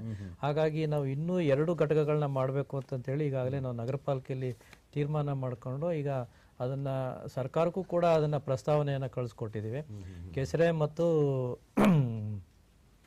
ರಾಯನ್ ಕೆರೆ ಅಂತಂತೇಳಿ ಅವೆರಡು ಕಡೆನೂ ಘಟಕಗಳನ್ನ ಹಾಕೊಂಡ್ರೆ ಅದು 200 ಟನ್ದು ಘಟಕ ಆಗುತ್ತೆ. ಹಾಗಾಗಿ ಮುಂದೆ ನಮ್ಗೆ ಎಷ್ಟೇ ಕಸಗಳು ಬಂದ್ರೂ ನಮ್ಗೆ ಯಾವುದೇ ರೀತಿಯಿಂದ ತೊಂದರೆ ಆಗೋದಿಲ್ಲ, ಸಂಸ್ಕರಣೆ ಮಾಡೋದಕ್ಕೆ ಅನುಕೂಲ ಆಗುತ್ತೆ. ಅಂದ್ರೆ ಈ ನಿಟ್ಟಿನಲ್ಲಿ ಸರ್ಕಾರಕ್ಕೆ ಪ್ರಸ್ತಾವನೆಯನ್ನ ಕೂಡ ಸಲ್ಲಿಸಿದಿರಿ, ಹೆಚ್ಚಿನ ಘಟಕಗಳನ್ನು ಸ್ಥಾಪನೆ ಮಾಡಲಿಕ್ಕೆ ಅಂತ ಕೂಡ ತಾವು ಹೇಳ್ತಾ ಇದ್ದೀರಿ. ಹಾಗೆಯೇ ಬೆಟ್ಸೂರು ಮಠ ಅವರೇ, ಸಾಮಾನ್ಯವಾಗಿ ಒಂದು ನಗರ ಸ್ವಚ್ಛವಾಗಿರಬೇಕಾದ್ರೆ ಮುಖ್ಯವಾಗಿ ಸರ್ಕಾರವೇ ಯಾವಾಗಲೂ ನೀತಿ ನಿಯಮಾವಳಿಗಳನ್ನು ಮಾಡಿಕೊಂಡಿದ್ರೆ ಆಗೋದಿಲ್ಲ. ಇಲ್ಲಿ ಜನಸಾಮಾನ್ಯರ ಪಾತ್ರ ಮತ್ತು ಅವರು ಕೂಡ ತಮ್ಮ ಜವಾಬ್ದಾರಿಯನ್ನು ಮೆರಿಬೇಕಾಗತ್ತೆ. ಸೊ ಈ ನಿಟ್ಟಿನಲ್ಲಿ ಪಾಲಿಕೆ ಒಂದು ಕಾನೂನನ್ನು ಮಾಡಿರ್ತಕ್ಕಂಥದ್ದು ಮತ್ತು ಜನ ಅದನ್ನು ಪಾಲಿಸ್ತಕ್ಕಂಥದ್ದೇನಿದೆ, ಇವೆರಡರ ನಡುವಿನ ಸಾಮರಸ್ಯ ಏನಿದೆ ಬಹುಶಃ ಇವತ್ತಿನ ಈ ಸಾಧನೆಗೆ ಸಾಕ್ಷಿಯಾಗಿರುತ್ತೆ. ಈ ನಿಟ್ಟಿನಲ್ಲಿ ಮೈಸೂರು ನಗರದ ಜನತೆಗೆ ತಾವು ಏನು ಹೇಳ್ತೀವಿ? ನಮ್ಮಲ್ಲಿ ಮೈಸೂರು ನಗರ ಜನತೆಗೆ ನಾನು ವಿನಂತಿ ಮಾಡ್ಕೊಳ್ಳೋದಿಷ್ಟೇ, ಇವಾಗ ಏನಾಗಿದೆ ಅಂದರೆ 2010ರಲ್ಲಿ 2ನೇ ಸ್ಥಾನದಲ್ಲಿತ್ತು ಮೈಸೂರು ನಗರ ಈ ಸ್ವಚ್ಛತೆಯಲ್ಲಿ. ಈಗ 1ನೇ ಸ್ಥಾನ ಬಂದಿದ್ದರಿಂದ ಎಲ್ಲರ ಜವಾಬ್ದಾರಿ ಇದರಲ್ಲಿ ನಮ್ಮ ಚುನಾಯಿತ ಪ್ರತಿನಿಧಿಗಳಾಗಲಿ. ನಮ್ಮಲ್ಲಿ ಒಂದು ಸಂತೋಷದ ವಿಷಯ ಅಂತಂದರೆ ಪ್ರತಿನಿತ್ಯ ಮುಂಜಾನೆ ನಾವು 6-6:30 ಬೆಳಗ್ಗೆನೆ ನಮ್ಮ ಈ ಸ್ವಚ್ಛತೆ ಬಗ್ಗೆ ಕೆಲಸ ಪ್ರಾರಂಭ ಮಾಡ್ತೇವೆ. ನಮ್ಮ ಸುಮಾರು 2300 ಪೌರ ಕಾರ್ಮಿಕರಿದ್ದಾರೆ. ಆಮೇಲೆ 128 UGD ವರ್ಕರ್ಸ್ ಇದ್ದಾರೆ. ಅವರೆಲ್ಲ ಬೆಳಗ್ಗೆನೆ ಅಲ್ಲಿ ಹೋಗಿರ್ತಾರೆ. ನಮ್ಮ ಜೊತೆಗೆ ನಮ್ಮ ಈ ಕಾರ್ಪೊರೇಟರ್ಸ್ ಏನಿದ್ದಾರೆ ಅವರು ಕೂಡ ಬೆಳಗ್ಗೆನೆ ನಿಂತುಕೊಂಡು ಈ ಕೆಲಸವನ್ನು ಉಸ್ತುವಾರಿ ಮಾಡ್ತಾ ಇರ್ತಾರೆ. ಸೊ ಇದ್ರ ಜೊತೆಗೆ ನಮ್ಮ ಸಾರ್ವಜನಿಕರ ಸಹಕಾರ ಬಹಳ ಮುಖ್ಯವಾಗಿದೆ. ಈ ಒಂದು ಪ್ರಥಮ ಸ್ಥಾನವನ್ನು ನಾವು ಮುಂದುವರಿಸಿಕೊಂಡು ಹೋಗುವ ನಿಟ್ಟಿನಲ್ಲಿ ನಮ್ಮ ಒಂದು ಏನಂತಾರೆ, ಇವೆಲ್ಲ ಪೌರ ಕಾರ್ಮಿಕರು ನಮ್ಮಲ್ಲಿ ಬೆಳಿಗ್ಗೆನೆ ಈ ಆಟೋ ಟಿಪ್ಪರ್ಸು, ಪುಷ್ ಕಾರ್ಟ್ಸು ಎಲ್ಲ ತೆಗೆದುಕೊಂಡು ಮನೆಗೆ ಹೋಗ್ತಾರೆ. ಮನೆಗೆ ಹೋದಾಗ ನಮಗೆ ಕಸವನ್ನು ಹಸಿದು ಮತ್ತು ಒಣ ಇವೆರಡೂ ಕಸಗಳನ್ನು ಬೇರೆ ಬೇರೆಯಾಗಿ ನಮಗೆ ವಿಂಗಡಣೆ ಮಾಡಿಕೊಡಿ ಅಂತ ಬಹಳಷ್ಟು ನಾವು ಅರಿವು ಮೂಡಿಸುವ ಕಾರ್ಯಕ್ರಮ ಕೂಡ ಹಮ್ಮಿಕೊಂಡಿದ್ದೇವೆ. ಆಮೇಲೆ 1,50,000 ಪೇರ್ಸ್ ಈ ಕಸ ಹಾಕ್ಲಿಕ್ಕೆ ಘನ ಮತ್ತು ಡಸ್ಟ್ಬಿನ್ಗಳನ್ನು ಕೂಡ ಕೊಟ್ಟಿದ್ದೀವಿ. ಹಸಿ ಕಸಕ್ಕೆ ಹಸಿರು ಬಣ್ಣದ ಒಂದು ಡಸ್ಟ್ಬಿನ್, ಆಮೇಲೆ ಒಣ ಕಸಕ್ಕೆ ಕೆಂಪು ಬಣ್ಣದ ಡಸ್ಟ್ಬಿನ್ ಕೂಡ ಕೊಟ್ಟಿದ್ದೀವಿ. 1,50,000 ಕುಟುಂಬಗಳಿಗೆ 2 ಅಂತ ಕೊಟ್ಟಿದ್ದೀವಿ. ಆದರೆ ಕೆಲವರು ಏನು ಮಾಡ್ತಾ ಇದ್ದಾರೆ, ಈ ಡಸ್ಟ್ಬಿನ್ಗಳನ್ನ ಬೇರೆ ಉಪಯೋಗಕ್ಕೆ ಮಾಡ್ತಾ ಇದ್ದಾರೆ. ಆಮೇಲೆ ನಾವು ಹೇಳೋದು ಅವ್ರಿಗೆ ಬೇರೆ ಬೇರೆ ವಿಂಗಡಣೆ ಮಾಡಿಕೊಡಿ ಅಂತೇಳಿ ಸುಮಾರು ಜನ ಕೊಡ್ತಾ ಇದ್ದಾರೆ. ನಮ್ಮಲ್ಲಿ ಪ್ರತಿ ಮನೆಗೂ ನಮ್ಮಲ್ಲಿ ಹೋಗಿ ಡೋರ್ ಟು ಡೋರ್ ಕಲೆಕ್ಷನ್ ಇದೆ. ಆದರೆ ಈ ಬೇರ್ಪಾಡು ಮಾಡಿಕೊಡೋದು ಕೂಡ ಹೆಚ್ಚಿನ ಒಂದು ರೀತಿಯಲ್ಲಿ ನಮ್ಮಲ್ಲಿ ಆಗಬೇಕಾಗಿದೆ. ಅಂದರೆ ಒಟ್ಟಾರೆ ಹೇಳೋದಾದ್ರೆ ನೀವು ಕೊಟ್ಟಂತಹ ಡಸ್ಟ್ಬಿನ್ಗಳೇನಿದೆ ಡ್ರೈ ಅಥವಾ ವೆಟ್ ವೇಸ್ಟ್ಗೆ ದಯವಿಟ್ಟು ಅದಕ್ಕೆ ಉಪಯೋಗಿಸ್ಕೊಳ್ಳಿ, ಮತ್ತು ಪಾಲಿಕೆ ಕೊಟ್ಟಂತಹದ್ದು ಅಥವಾ ಸರ್ಕಾರ ಈ ನಿಟ್ಟಿನಲ್ಲಿ ಏನು ಆ ಸ್ವಚ್ಛತೆಯ ಅತ್ತ ಗಮನ ಹರಿಸಲಿಕ್ಕೆ ಹೊರಟಿದೆ ಅದಕ್ಕೆ ಇನ್ನೂ ಯಾರು ಸಹಕಾರ ನೀಡ್ತಿಲ್ಲ ಅಂತವ್ರ ಸಹಕಾರ ನೀಡಿ. ಜೊತೆಗೆ ಇನ್ನೊಂದು ಏನಾಗ್ತದೆ ಅಂದರೆ, ಮನೆಗೆ ಹೋದಾಗ ಕೆಲವರು ನಮ್ಮಲ್ಲಿ ಆ ಕಸವನ್ನು ಕೊಡಲ್ಲ. ಅದು ಒಂದು ಎಲ್ಲ ಸಾಮಾನ್ಯವಾಗಿ ಎಲ್ಲ ನಗರಗಳಲ್ಲಿ ಇದೆ. ಅದು ನಮ್ಮ ವಿನಂತಿ ಏನಂದರೆ, ನಮ್ಮವ್ರು ಬಂದಾಗ ಅಲ್ಲಿ ಸೀಟಿ ಕೂಡ ಹಾಕ್ತಾರೆ ಬೆಳಗ್ಗೆ ಎದ್ಕೊಳ್ಳಿ. ಅಲ್ಲಿ ಬಂದಾಗ ಕಸವನ್ನು ಅವ್ರ ಕಡೆನೇ ಕೊಟ್ಟು ಅದನ್ನ ಚರಂಡಿನಲ್ಲಿ ಎಸೆಯೋದಾಗ್ಲಿ, ರಸ್ತೆ ಮೇಲೆ ಎಸೆಯೋದಾಗ್ಲಿ, ಅಥವಾ ಖಾಲಿ ಸೈಟ್ನಲ್ಲಿ ಎಸೆಯೋದಾಗ್ಲಿ, ಇದನ್ನ ಮಾಡೋದ್ರಿಂದ ನಾವು ಏನೇ ಒಂದು ಈ ಸಾಲಿಡ್ ವೇಸ್ಟ್ ಮ್ಯಾನೇಜ್ಮೆಂಟಲ್ಲಿ ಭಾಳಷ್ಟು ಕೆಲಸ ಮಾಡಿದರೂ ಕೂಡ ಈ ನಮ್ಮ ಮೈಸೂರು ಅಂತಂದರೆ ಪ್ರವಾಸಿಗರು ಭಾಳಷ್ಟು ಬರ್ತಾರೆ. ಸುಮಾರು 2 ಲಕ್ಷ ಜನ ಪ್ರವಾಸಿಗರು ನಮ್ಮಲ್ಲಿ ಇರ್ತಾರೆ. Floating population it self is 2 lakhs ನಮ್ಮಲ್ಲಿ. ಸೊ ಹೀಗಾಗಿ ಅದರಲ್ಲಿ 50,000 to 60,000 ಫಾರಿನರ್ಸು ಬರ್ತಾರೆ ವರ್ಷಕ್ಕೆ. ಸೊ ಅವ್ರಿಗೆ ಒಂದು ಭಾವನೆ ಏನು ಬರಬಾರ್ದು ಅಂತಂದರೆ, ಇದು ಪ್ರಥಮ ಸ್ಥಾನ ನೀಡಲಾಗಿದೆ, ಆದರೂ ಇಲ್ಲಿ ಈ ಥರ ಕಸ ಬಿದ್ದಿದೆ ಆ ಥರ ಭಾವನೆ ಬರಬಾರ್ದು. ಸೊ ಅಂದ್ರೆ ಆ ನಿಟ್ಟಿನಲ್ಲಿ ತಮ್ಮ ಜವಾಬ್ದಾರಿಯನ್ನ ಮೆರಿಬೇಕು ಅಂತ ತಾವು ಹೇಳ್ತಿದ್ರಿ. ಲಿಂಗಪ್ಪನವರು, ಇದ್ರ ಜೊತೆಗೆ ಸಾಮಾನ್ಯವಾಗಿ ನಾವು ನೋಡ್ತೇವೆ ನಗರ ಪ್ರದೇಶಗಳಲ್ಲಿ ಬಹುಮಹಡಿ ಕಟ್ಟಡಗಳಿರ್ತಕ್ಕಂಥವ್ರು ತಮ್ಮಲ್ಲಿನ ಮನೆಯ ಕಸವನ್ನು ತೆಗೆದು ರಸ್ತೆಗೆ ಎಸ್ತಕ್ಕಂಥದ್ದು ಸಾಮಾನ್ಯವಾಗಿರ್ತಕ್ಕಂಥ ವಿಷಯ. ಆದರೆ ಅದನ್ನು ಮೀರಿ ಅದು ನಮ್ಮ ಜವಾಬ್ದಾರಿ ಅಥವಾ ಆ ರೀತಿಯಾಗಿ ನಾವು ಮಾಡಬಾರ್ದು ಅಂತಕ್ಕಂತಹ ವಿಚಾರ ಏನಿದೆ ಈ ನಿಟ್ಟಿನಲ್ಲಿ ಪಾಲಿಕೆ ಅಥವಾ ನೀವು ಬಂದಂಥ ಸಂದರ್ಭದ ಒಂದು ಇದನ್ನ ನೋಡೋದಾದ್ರೆ ಏನು ಜಾಗೃತಿ ಕಾರ್ಯಕ್ರಮಗಳನ್ನ ಹಮ್ಮಿಕೊಂಡಿದ್ರಿ ಪಾಲಿಕೆ ವತಿಯಿಂದ? ಈಗ ನಾವು ನಗರ ಪಾಲಿಕೆಯಿಂದ ಮನೆಗಳಿಗೆ ಒಂದು ಪಾಂಪ್ಲೆಂಟ್ಸ್ ಮಾಡಿಸಿ ನೀವು ಕಸವನ್ನು ಯಾವುದೇ ರೀತಿಯಿಂದನೂ ಮೋರಿಗೆ ಆಗಲಿ ಡ್ರೈನ್ಗೆ ಆಗಲಿ ಫುಟ್ಪಾತ್ಗೆ ಆಗಲಿ ಹಾಕೋದು ಬೇಡಿ ಅಂತ ಹೇಳಿದೀವಿ. ಮತ್ತೆ ಇನ್ನೊಂದು ಕೆಲವರು ಏನ್ ಮಾಡ್ತಾರೆ ಅಂತ ಅಂದ್ರೆ ಅವ್ರ ಮನೇಲಿ ಕೆಲಸ ಮಾಡ್ತಾರಲ್ಲ, ಆ ಕೆಲಸ ಮಾಡೋರ್ಕಿಲ್ಲಿ ಕಸನ ಕೊಡ್ತಾರೆ. ಅವ್ರೇನ್ ಮಾಡ್ತಾರೆ ಅಂತ ಅಂದ್ರೆ ನಮ್ಮ ಪೌರ ಕಾರ್ಮಿಕರು ಬಂದಾಗ ಮನೆಗೆ ಬಂದಾಗ ಅವ್ರು ಕೊಡೋದಿಲ್ಲ. ಈ ಕೆಲಸ ಎಲ್ಲ ಮುಗಿಸ್ಕೊಂಡು ಹೋಗ್ತಾ ಇರ್ಬೇಕಾದ್ರೆ ಏನ್ ಮಾಡ್ತಾರೆ ಅಂತ ಅಂದ್ರೆ ಆ ಪ್ಲಾಸ್ಟಿಕ್ ಕವರ್ ಅಲ್ಲಿ ಹಾಕೊಂಡಿದ್ದೇನೆ ತಗೊಂಬಂದು ಎಲ್ಲ ಸುಮ್ಮನೆ ಹೋಗ್ತಾ ಹೋಗ್ತಾ ತುಂಬಾ ಸ್ಟೈಲ್ ಆಗಿ ಹಿಂಗೆ ಕಸನ ಎಸ್ಬಿಟ್ಟು ಹೋಗ್ತಾರೆ. ಅದೊಂದು ತುಂಬಾ ಆಗ್ತಾ ಇದೆ. ಹಾಗಾಗಿ ಅವ್ರಿಗೆ ತಿಳುವಳಿಕೆನೂ ಕೊಟ್ಟಿದೀವಿ. ಮತ್ತೆ ಅಂತವ್ರಿಗೆ ನಾವು ಫೋಟೋ ತೆಗೆದು ಅವ್ರಿಗೆ ಫೈನು ಹಾಕುವಂತ ವ್ಯವಸ್ಥೆನೂ ಕೂಡ ನಾವು ಮಾಡ್ತಾ ಇದೀವಿ ಈಗ. ಮತ್ತೆ ಬಹುಮಾಡಿ ಕಟ್ಟಡಗಳು ಏನಿದೆ ಅಲ್ಲೇ ಒಂದು ಮಿಷಿನ್, ಒಂದು ಚೆಕ್ದು ಒಂದು ಸಣ್ಣದೊಂದು ಮಿಷಿನ್ ಬರ್ತದೆ. ಆ ಕಸವನ್ನ ಅವ್ರು ಅಲ್ಲೇ ಹಾಕೊಂಡು ಅವರೇ ಗೊಬ್ಬರ ಮಾಡ್ಕೊಂಡಿದ್ದೇನೆ. ಆ ಗೊಬ್ಬರನ ಬೇಕಾದ್ರೆ ಅವರು ಅಲ್ಲಿ ಪಾರ್ಕ್ ಅಲ್ಲಿ ಇರುವಂತ ಗಿಡಗಳಿಗೆ ಹಾಕೋಬಹುದು, ರೀಸೈಕಲ್ ಮಾಡಿದಾರ. ಇಲ್ಲ, ಅದನ್ನ ಮಾಡೋದಕ್ಕೆ ಈಗ ನಾವು ಬಂದ್ಮೇಲೆ ಈಗ ನಾನು ಮತ್ತೆ ಆಯುಕ್ತರು ಕೂಡ ಸುಮಾರು ಜನ ಈ ನಮ್ಮ ಹೋಟೆಲ್ ಅಸೋಸಿಯೇಷನ್ ಏನಿದೆ ಆ ಹೋಟೆಲ್ ಅಸೋಸಿಯೇಷನ್ ಮತ್ತೆ ಈ ಬಿಲ್ಡರ್ಸ್ ಅಸೋಸಿಯೇಷನ್ ಅವರಿಬ್ಬರನ್ನು ಕರೆದು ಒಂದು ಮೀಟಿಂಗ್ ಮಾಡಿದ್ವಿ. ಮೀಟಿಂಗ್ ಮಾಡಿ ಅವರೆಲ್ಲರಿಗೂ ಕರೆದು ಈ ರೀತಿ ಮಾಡಿ ಇದರಿಂದ ನಮಗೆ ಕಸನ ಮುಕ್ತ ಮಾಡೋಕ್ಕಾಗತ್ತೆ ಅಂತೇಳಿ ಆ ರೀತಿ ಅವರಿಗೆ ತಿಳುವಳಿಕೆನೂ ಕೂಡ ಕೊಟ್ಟಿದ್ದೀವಿ. ಅಂದ್ರೆ ಒಟ್ಟಾರೆ ಹೇಳೋದಾದ್ರೆ ಸಾಮಾನ್ಯವಾಗಿ ನಾವು ಪ್ರತಿಯೊಬ್ಬರು ಕೂಡ ನಮ್ಮ ಜವಾಬ್ದಾರಿಯನ್ನ ಮೆರಿಬೇಕಾದ್ರೆ ಒಂದು ಕನಿಷ್ಠ ಪಕ್ಷ ನಾವು ಆ ಸ್ವಚ್ಛತೆಯತ್ತ ಆದ್ಯತೆಯನ್ನ ಕೊಡಬೇಕು ಅಂತಕ್ಕಂಥ ಕಾಳಜಿಯನ್ನ ಪಾಲಿಕೆ ವ್ಯಕ್ತಪಡಿಸ್ತಾ ಇದೆ. ಹಾಗೇನೆ ಅದರಲ್ಲಿ ನನ್ನ ಒಂದು ಅಭಿಪ್ರಾಯದಲ್ಲಿ ಇನ್ನೂ ಒಂದು ಮುಖ್ಯವಾಗಿ ಈ ಇದು ನಮ್ಮ ನಗರ ಏನು ಅಂತ ಓನರ್ಶಿಪ್ ಅಂತ ಹೇಳ್ತೇವೆ ನಾವು, ಅದು ಇದು ನಮ್ಮ ನಗರ, ನಮ್ಮ ಮೈಸೂರು, ಇದನ್ನ ನಾವು ನಗರವನ್ನ ಸ್ವಚ್ಛವಾಗಿ ಇಟ್ಕೊಳ್ಬೇಕು ಅಂತ ಒಂದು ಅಭಿಮಾನನೂ ಕೂಡ ಬೇಕು. ಖಂಡಿತ. ಸೊ ಅದು ನಮ್ಮದು ಅಂತ ಅಂದಾಗ ಮಾತ್ರ ಈ ಬಹುಶಃ ನಮ್ಮದು ಅಂದಿದ್ದಕ್ಕೆ ಈ ಸ್ಥಾನ ಕೂಡ ಲಭಿಸಿರೋದು. ಅದು ಪ್ರತಿಯೊಬ್ಬ ನಾಗರಿಕರಿಗೂ ಕೂಡ ನಮ್ಮ ದೇಶದಲ್ಲಿ ಅದು ಇರಬೇಕಾಗತ್ತೆ, ಮತ್ತೆ ಇದ್ದೇ ಇದೆ. ಸೊ ಹಾಗಾಗಿ ಎಲ್ಲೋ ಒಂದು ಕಡೆ ಸ್ವಲ್ಪ ಎಡುವುದಾಗ ಅದನ್ನ ಎಚ್ಚೆತ್ಕೊಳ್ತಕ್ಕಂಥದ್ದು ಕೂಡ ಅವ್ರ ಕೈಯಲ್ಲೇ ಇರುತ್ತೆ. ಏನಾಗ್ತದೆ ಅಂದ್ರೆ ನಮ್ಮ ಮಹಾಪೌರರು ಹೇಳಿದಾಗೆ ಈ ಕಸ ಏನಾಗ್ತದೆ ನಮ್ಮ ಪೌರ ಕಾರ್ಮಿಕರಿಗೆ ಕೊಡದೆ ಚರಂಡಿನಲ್ಲಿ ಹಾಕ್ಬಿಟ್ರೆ ಅದು ಚರಂಡಿ ಬ್ಲಾಕ್ ಆಗಿ ಇನ್ನೂ ಅಷ್ಟು ಸಮಸ್ಯೆಗಳು ಬರ್ತವೆ. ಖಂಡಿತ. ಸೊ ನಮ್ಮಲ್ಲಿ ಸುಮಾರು 123 ಕಿಲೋಮೀಟರ್ದಷ್ಟು ಸ್ಟಾರ್ ವಾಟರ್ ಡ್ರೈನ್ ಇದೆ. ಆಮೇಲೆ 1560 ಕಿಲೋಮೀಟರ್ದಷ್ಟು ನೆಟ್ವರ್ಕ್ UGD ನೆಟ್ವರ್ಕ್ ಇದೆ. 2 ಲಕ್ಷಕ್ಕಿಂತ ಹೆಚ್ಚು ನಮ್ಮ UGD ಕನೆಕ್ಷನ್ಸ್ಗಳು ಇದಾವೆ. ಆಮೇಲೆ ಒಂದು ಇವೆಲ್ಲ ನಾವು ವ್ಯವಸ್ಥೆಯಿಂದಾಗಿ ನಮ್ಮಲ್ಲಿ ಈ UGD ಪ್ರಾಬ್ಲಮ್ಸ್ಗಳು ಬಹಳ ನಮ್ಮದು ಒಂದು 100 ವರ್ಷದ ಒಂದು ಹಳೆ UGD ಸಿಸ್ಟಮ್ ಇದೆ ಆ್ಯಕ್ಚುಲಿ. ಅವಾಗ ಸಮಸ್ಯೆ ಬರ್ತವೆ. ಇವೆಲ್ಲ ಕಸ ಅಲ್ಲೆಲ್ಲಿ ಹಾಕ್ತಾ ಇದ್ರೆ ಬ್ಲಾಕ್ ಆಗಿಬಿಟ್ಟು ಸಮಸ್ಯೆ ಆಗ್ತದೆ. ಹಾಗೆಯೇ ಇದರ ಜೊತೆಗೆ ಸಾಮಾನ್ಯವಾಗಿ ಒಂದು ನಗರ ಅಂದ ತಕ್ಷಣ ಈಗ ನಾವು ನೋಡ್ತೀವಿ ದೊಡ್ಡ ದೊಡ್ಡ ನಗರಗಳಲ್ಲಿ ಸಾರ್ವಜನಿಕ ಶೌಚಾಲಯಗಳ ಕೊರತೆಯಿಂದನೋ ಅಥವಾ ಯಾವುದೋ ಓಪನ್ ಪ್ಲೇಸಲ್ಲಿ ಶೌಚಕ್ಕೆ ಹೋಗ್ತಕ್ಕಂಥದ್ದು ಇದೆಲ್ಲವೂ ಕೂಡ ನೋಡ್ತಾ ಇದ್ದೀವಿ. ಅದರಿಂದ ಮುಕ್ತವಾಗಿ ಇನ್ನಷ್ಟು ಸ್ವಚ್ಛತೆ ಅಂತ ಬಂದಾಗ ಮೈಸೂರಿನ ಪಾತ್ರ ಹೇಗಿದೆ? ನಮ್ಮ ಮೈಸೂರಲ್ಲಿ ಈ ಬಯಲು ಶೌಚ ಅಂತೇನಿದೆ ಅತಿ ಕಡಿಮೆ ಅಂತಲೇ ಹೇಳಿದ್ರೆ ತಪ್ಪಾಗಲಿಕ್ಕಿಲ್ಲ. ಅಂದ್ರೆ ಇಲ್ಲ ಅಂತಲೂ ಹೇಳಿದ್ರು ತಪ್ಪಾಗಲಿಕ್ಕಿಲ್ಲ. ಯಾಕಂತಂದ್ರೆ ಪ್ರತಿಯೊಂದು ಮನೆಗೂ ನಮ್ಮಲ್ಲಿ ಈ UGD ಕನೆಕ್ಷನ್ಸ್ ಇದೆ, ನೆಟ್ವರ್ಕ್ ಇದಲ್ಲಿ. ಆಮೇಲೆ ಶೌಚಾಲಯ ಪ್ರತಿಯೊಂದು ಮನೆಯಲ್ಲೂ ಕೂಡ ಹೆಚ್ಚು ಕಡಿಮೆ ಶೌಚ ಇದೆ. ಆಮೇಲೆ ನಾವು ಒಂದು 6000 ಮನೆಗಳನ್ನು ಈ ಸ್ಲಮ್ ಇಂಪ್ರೂವ್ಮೆಂಟ್ದಲ್ಲಿ 6000 ಮನೆಗಳು ಕಟ್ಟಿದ್ವಿ. ಆ ಮನೆಗಳು ಕೂಡ ಶೌಚಾಲಯವನ್ನು. ಸೊ ಹಾಗಾಗಿ ಬಯಲು ಶೌಚಾಲಯ ಅಂತಕ್ಕಂಥದ್ದು ಆಲ್ಮೋಸ್ಟ್ ಇಲ್ಲ ಅಂತ ಹೇಳಿಲ್ಲ. ಎಲ್ಲೋ ಒಂಚೂರು ಇದ್ರೆ ಅದನ್ನು ಕೂಡ ಮುಂದಿನ ದಿನಮಾನಗಳಲ್ಲಿ ಕೂಡ ತೆಗಿಲಿ, ಒಳ್ಳೇದಾಯ್ತು. ಇಲ್ಲ ಅಂದ್ರೂ ಕೂಡ ಅವ್ರಿಗೆ ಆಗ್ಲೇ ನಗರ ಪಾಲಿಕೆಯಿಂದ ನಾವು ಈಗಾಗಲೇ ಕಟ್ಸ್ಕೊಂಡು ಕೊಡ್ತಾ ಇದೀವಿ. ಓಕೆ, ಖಂಡಿತ. ಒಂದು ದೂರವಾಣಿ ಕರೆ ಇದೆ, ಮತ್ತೆ ನಾನು ನಿಮ್ ಜೊತೆ ಮಾತನಾಡ್ತೀನಿ. ವಿಜಯಪುರದಿಂದ ಅಬ್ದುಲ್ ಅವರು ಕರೆ ಮಾಡಿದರೆ. ಕೇಳಿ ಅಬ್ದುಲ್, ನಿಮ್ಮ ಪ್ರಶ್ನೆ. ನಮಸ್ಕಾರ ಸರ್. ನಮಸ್ಕಾರ ಸರ್. ಈ ಸ್ವಚ್ಛ ಅಭಿಯಾನ ಬಗ್ಗೆ ಹೇಳಿದ್ರಿ, ಕನ್ಸರ್ನ್ ಆಫೀಸರ್ಸ್ ಇರ್ತಾರೆ, ನಾವು ಸ್ವಚ್ಛತಾ ಕಾಯ್ಕೋತೀವಿ ಅಂತ ಹೇಳಿ. ಇವೆಲ್ಲ ಪೇಪರ್ಸ್ ಅಲ್ಲಿ ಇದೆ, ಪ್ರಾಕ್ಟಿಕಲಿ ಯಾರು ಮಾಡುದಿಲ್ಲ. ಯಾರ ಆಫೀಸರ್ಸ್ ಯಾರು ಬರುದಿಲ್ಲ. ಈಗೇನು ನೀವು ಆಫೀಸಿಂದ ಏನ್ ಸರ್ಕ್ಯುಲರ್ ತೆಗೆದ್ರ ಅದು ಪ್ರಾಕ್ಟಿಕಲಿ ವರ್ಕೌಟ್ ಆಗ್ತಿರೋ ಇಲ್ಲ ಯಾರು ನೋಡೋದೇ ಇಲ್ಲ. ಬರೀ ಈಗ ಟಿವಿ ಒಳಗ್ ಬಂದು ಕೂತಾರ, ನಾವು ದಂಡ ಕಟ್ತೀವಿ ಅಂದ್ರೆ ಒಂದು ಉದಾಹರಣೆ ಕೊಟ್ರಿ. ಇವ್ರು ಯಾರಿಗ್ ದಂಡ ಕಟ್ಟಿದ್ದಾರೆ, ಅವ್ರ ಹೆಸರು, ಪೂರ್ಣ ವಿಳಾಸ ಒಂದು ಉದಾಹರಣೆ ಕೊಡ್ರಿ. ನಾನು ವಿಜಯಪುರದಿಂದ ಮಾತಾಡುದು. ಇದು ಗುಮ್ಮಟ ನಗರಿ ಅಂತದೆ. ಹಿಸ್ಟಾರಿಕಲ್ ಪ್ಲೇಸ್ ಮುಂದೆ ಹೋಗಿ ನೋಡಿದ್ರೆ ಗಬ್ಬನ ಆಗ್ತಿರ್ತದ್ರಿ. ಗಬ್ಬ ಅಗದಿ ವಾಸನೆ. ನಾವು ಫಾರಿನರ್ಸ್ ಬರ್ತಾರೆ ಹೋಗ್ತಾರೆ, ಬರೀ ಪೇಪರ್ ನಲ್ಲಿ ನಾವು ಅದು ಮಾಡ್ತೀವಿ ಇದು ಮಾಡೀವಿ ಹಿಂಗದ ಹಂಗದ ಹೇಳ್ತಾರ. ಆದ್ರೆ ಆಕ್ಚುಲಿ ನೋಡಿದ್ರೆ ಅಲ್ಲಿ ಏನ್ ಇಲ್ಲೇ ಇಲ್ಲ, ಬರೀ ಪಬ್ಲಿಸಿಟಿ ಆಗ್ತದೆ. ಟಿವಿ ಒಳಗೆ ಬಂದು ಆಫೀಸರ್ಸ್ ಕೂಡ್ತಾರ, ಅದು ಹಿಂಗದ ಏನೂ ಇಲ್ಲೇ ಇಲ್ಲ. ಅಬ್ದುಲ್ ಗಣಿ ಅವರೇ, ವಿಜಯಪುರ ಇದಾಗಿತ್ತು ಹೋಗ್ರಿ.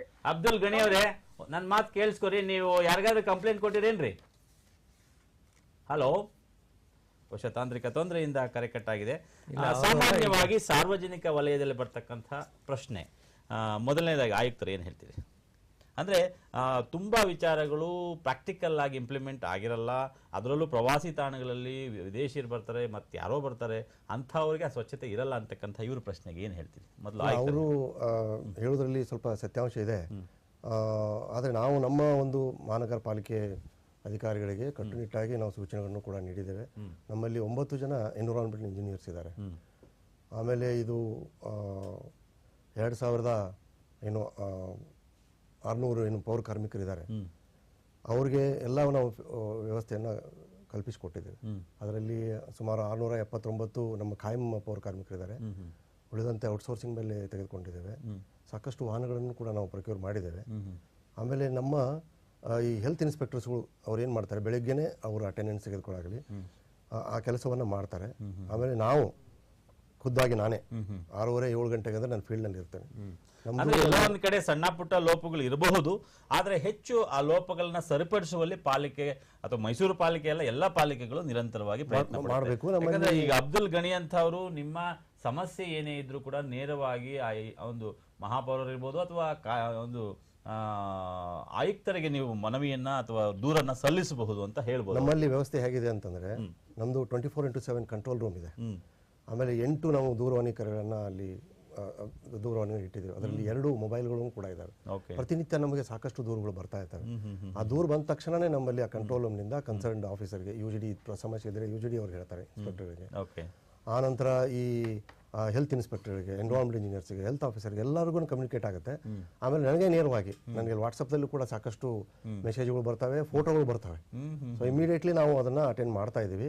ಆಮೇಲೆ ಗಣಿ ಅವರು ಹೇಳಿದಾಗೆ ಈ ಕೆಲವೊಂದು ಏನು ಕಸ ಇದ್ರ ಚರಂಡಿನಲ್ಲಿ ಹಾಕೋದಾಗ್ಲಿ, ಆಮೇಲೆ ಓಪನ್ ಆಗಿ ಮೂತ್ರ ವಿಸರ್ಜನೆ ಮಾಡೋದಾಗ್ಲಿ, ಅಥವಾ ಕಸವನ್ನ ವಿಂಗಡಿಸಿ ಕೊಡದೆ ಇದ್ದಂತಹ ಸಂದರ್ಭದಲ್ಲಿ ನಮ್ಮ ಅಧಿಕಾರಿಗಳು ಏನ್ ಮಾಡ್ತಾರೆ, ಕಸ ಅವನ್ನ ಆ ಮನೆಯಲ್ಲೇ ಯಾವ ರೀತಿ ವಿಂಗಡಣೆ ಮಾಡ್ಬೇಕು ಅನ್ನೋದನ್ನು ಕೂಡ ತೋರಿಸಿಕೊಟ್ಟು ಮಾಡ್ತಾ ಇದ್ದಾರೆ.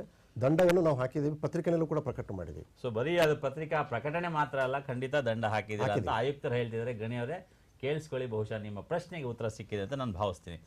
ಹಾಗೆಯೇ ಲಿಂಗಪ್ಪನವರೇ, ಸಾಮಾನ್ಯವಾಗಿ ಒಂದು ನಗರ ಅಂದ ತಕ್ಷಣ ನಾನು ಆಗಲೇ ಹೇಳಿದ ಹಾಗೆ ಈ ಸಾರ್ವಜನಿಕ ಶೌಚಾಲಯದ ಸಮಸ್ಯೆಯಿಂದ ಬಯಲು ಮೂತ್ರ ವಿಸರ್ಜನೆ ಈ ಥರದ್ದೆಲ್ಲ ಆಗತ್ತೆ. ಸೊ ಮೈಸೂರಿನಂತಹ ನಗರದಲ್ಲಿ ಸಾರ್ವಜನಿಕ ಶೌಚಾಲಯಗಳ ಬಗ್ಗೆ ಮಾತನಾಡೋದಾದ್ರೆ ಎಷ್ಟು ಸಂಖ್ಯೆಯಲ್ಲಿರಬಹುದು? ನಮ್ಮಲ್ಲಿ ಸುಮಾರು ಎಲ್ಲ ಕಡೆನೂ ನಮ್ಮಲ್ಲಿ ಶೌಚಾಲಯಗಳಿದೆ. ಆ ರೀತಿ ಎಲ್ಲೂ ಹೊರಗಡೆ ಹೋಗಬೇಕು ಅನ್ನೋ ರೀತಿ ಎಲ್ಲೂ ಪ್ರಮೇಯಗಳಿಲ್ಲ. ಈಗ ಆದಷ್ಟು ಈಗ ಮೊನ್ನೆ ಕೂಡ ಈಗ ಒಂದು 26 ಏನೋ ನಾವು ಸ್ಯಾಂಕ್ಷನ್ ಮಾಡಿದ್ದೀವಿ. ಅದನ್ನ ಈಗಾಗಲೇ ಶೌಚಾಲಯಗಳನ್ನ ಉಪಯೋಗಿಸ್ತಾ ಇದ್ದಾರೆ. ಹಾಗಾಗಿ ಹೊರಗಡೆ ಹೋಗುವಂತ ಪ್ರಮೇಯ ಇಲ್ಲ ಮೈಸೂರು ನಗರದಲ್ಲಿ. ಎಲ್ಲಿ ನೆಸೆಸಿಟಿ ಇದೆ, ಈಗ ಆ ರೀತಿ ಏನಾರು ಆಗಿದ್ರೆ ನಮ್ಮ ನಗರ ಪಾಲಿಕೆ ಸದಸ್ಯಗಳೇ ಕೌನ್ಸಿಲರ್ ಗಲಾಟೆ ಮಾಡ್ತಾರೆ, ನಮ್ಗೆ ಇಂಥ ಕಡೆ ಶೌಚಾಲಯ ಬೇಕು ಅಂತೇಳಿ. ಹಾಗಾಗಿ ಅವ್ರಿಗೆ ಎಲ್ಲೆಲ್ಲಿ ಕೇಳ್ತಾರೆ ಅಲ್ಲಿಗೆಲ್ಲ ಪ್ರಾವಿಷನ್ ಮಾಡ್ತಾರೆ. ಪಾಲಿಕೆ ಸದಸ್ಯರು ಮಾತ್ರವಲ್ಲ, ಸಾರ್ವಜನಿಕರು ಕೂಡ ಆ ಸಮಸ್ಯೆಯನ್ನ ನಿಮ್ಮ ಗಮನಕ್ಕೆ ತಂದ್ರೆ ಅಲ್ಲೂ ಕೂಡ ಸಾರ್ವಜನಿಕ ಶೌಚಾಲಯವನ್ನ ಕಟ್ಟುವಂತ ವ್ಯವಸ್ಥೆ ಪಾಲಿಕೆಯಲ್ಲಿ ಖಂಡಿತ. ಈಗ ನಮ್ಮ ಪಾಲಿಕೆಯಿಂದಾನೇ ಕಟ್ಟಿಕೊಟ್ಟು ಮೇಲೆ ಔಟ್ಸೋರ್ಸಿಂಗ್ ಮೇಲೆ ಮ್ಯಾನೇಜ್ಮೆಂಟ್ ಪೇ ಅಂಡ್ ಯೂಸ್ ಅಂತ ಹೇಳ್ತೀವಲ್ಲ, ಆ ರೀತಿ ಶೌಚಾಲಯಗಳು ಕೂಡ ನಮ್ಮಲ್ಲಿ ಸುಮಾರು 42 ಇದಾವೆ. ಸೊ ಸಾರ್ವಜನಿಕರಿಗೆ ಅನುಕೂಲ ಇದೆ. ಇನ್ನೂ ಕೆಲವು ನಾವು ಸಾರ್ವಜನಿಕ ಈ ಶೌಚಾಲಯಗಳನ್ನ ಏನು ನಿರ್ಮಾಣ ಮಾಡುವ ಒಂದು ನಿಟ್ಟಿನಲ್ಲಿ ಕೆಲಸ ಮಾಡ್ತಾ ಇದ್ದೇವೆ. ಹಾಗೆಯೇ ಒಂದು ನಗರ ಅಂದ ತಕ್ಷಣ ಸಾಮಾನ್ಯವಾಗಿ ಹೆಚ್ಚು ಕಸ ಉತ್ಪತ್ತಿ ಆಗ್ತಕ್ಕಂತಹದ್ದು.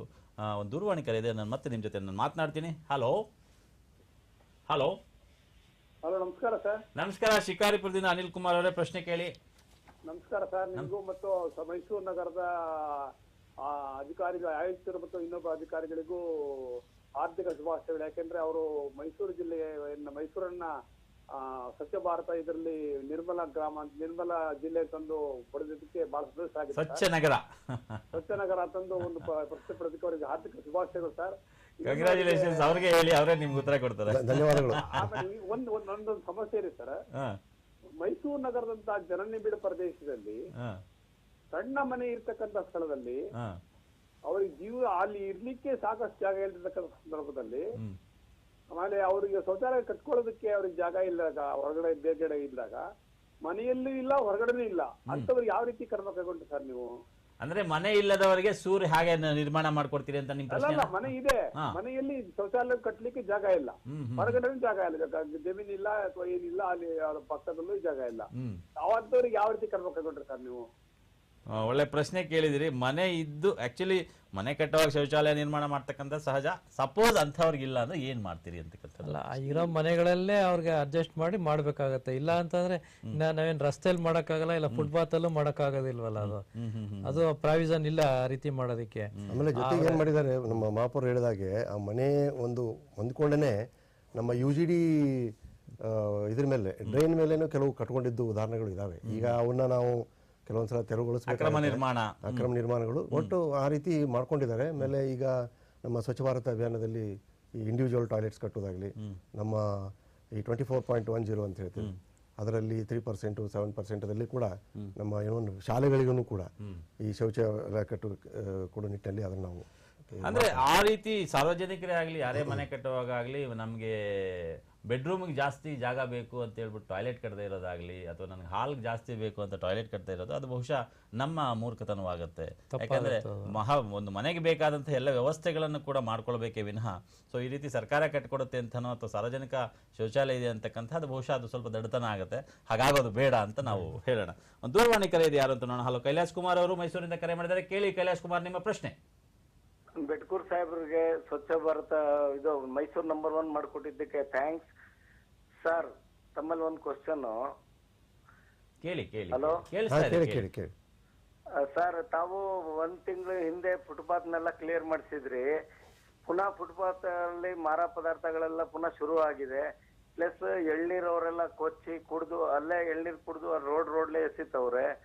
ಅಶೋಕ ರೋಡ್ಲಿ ಯೂರಿನ್ ಪಾಸ್ ಮಾಡಕ್ಕೆ ಜಾಗನೇ ಇಲ್ಲ.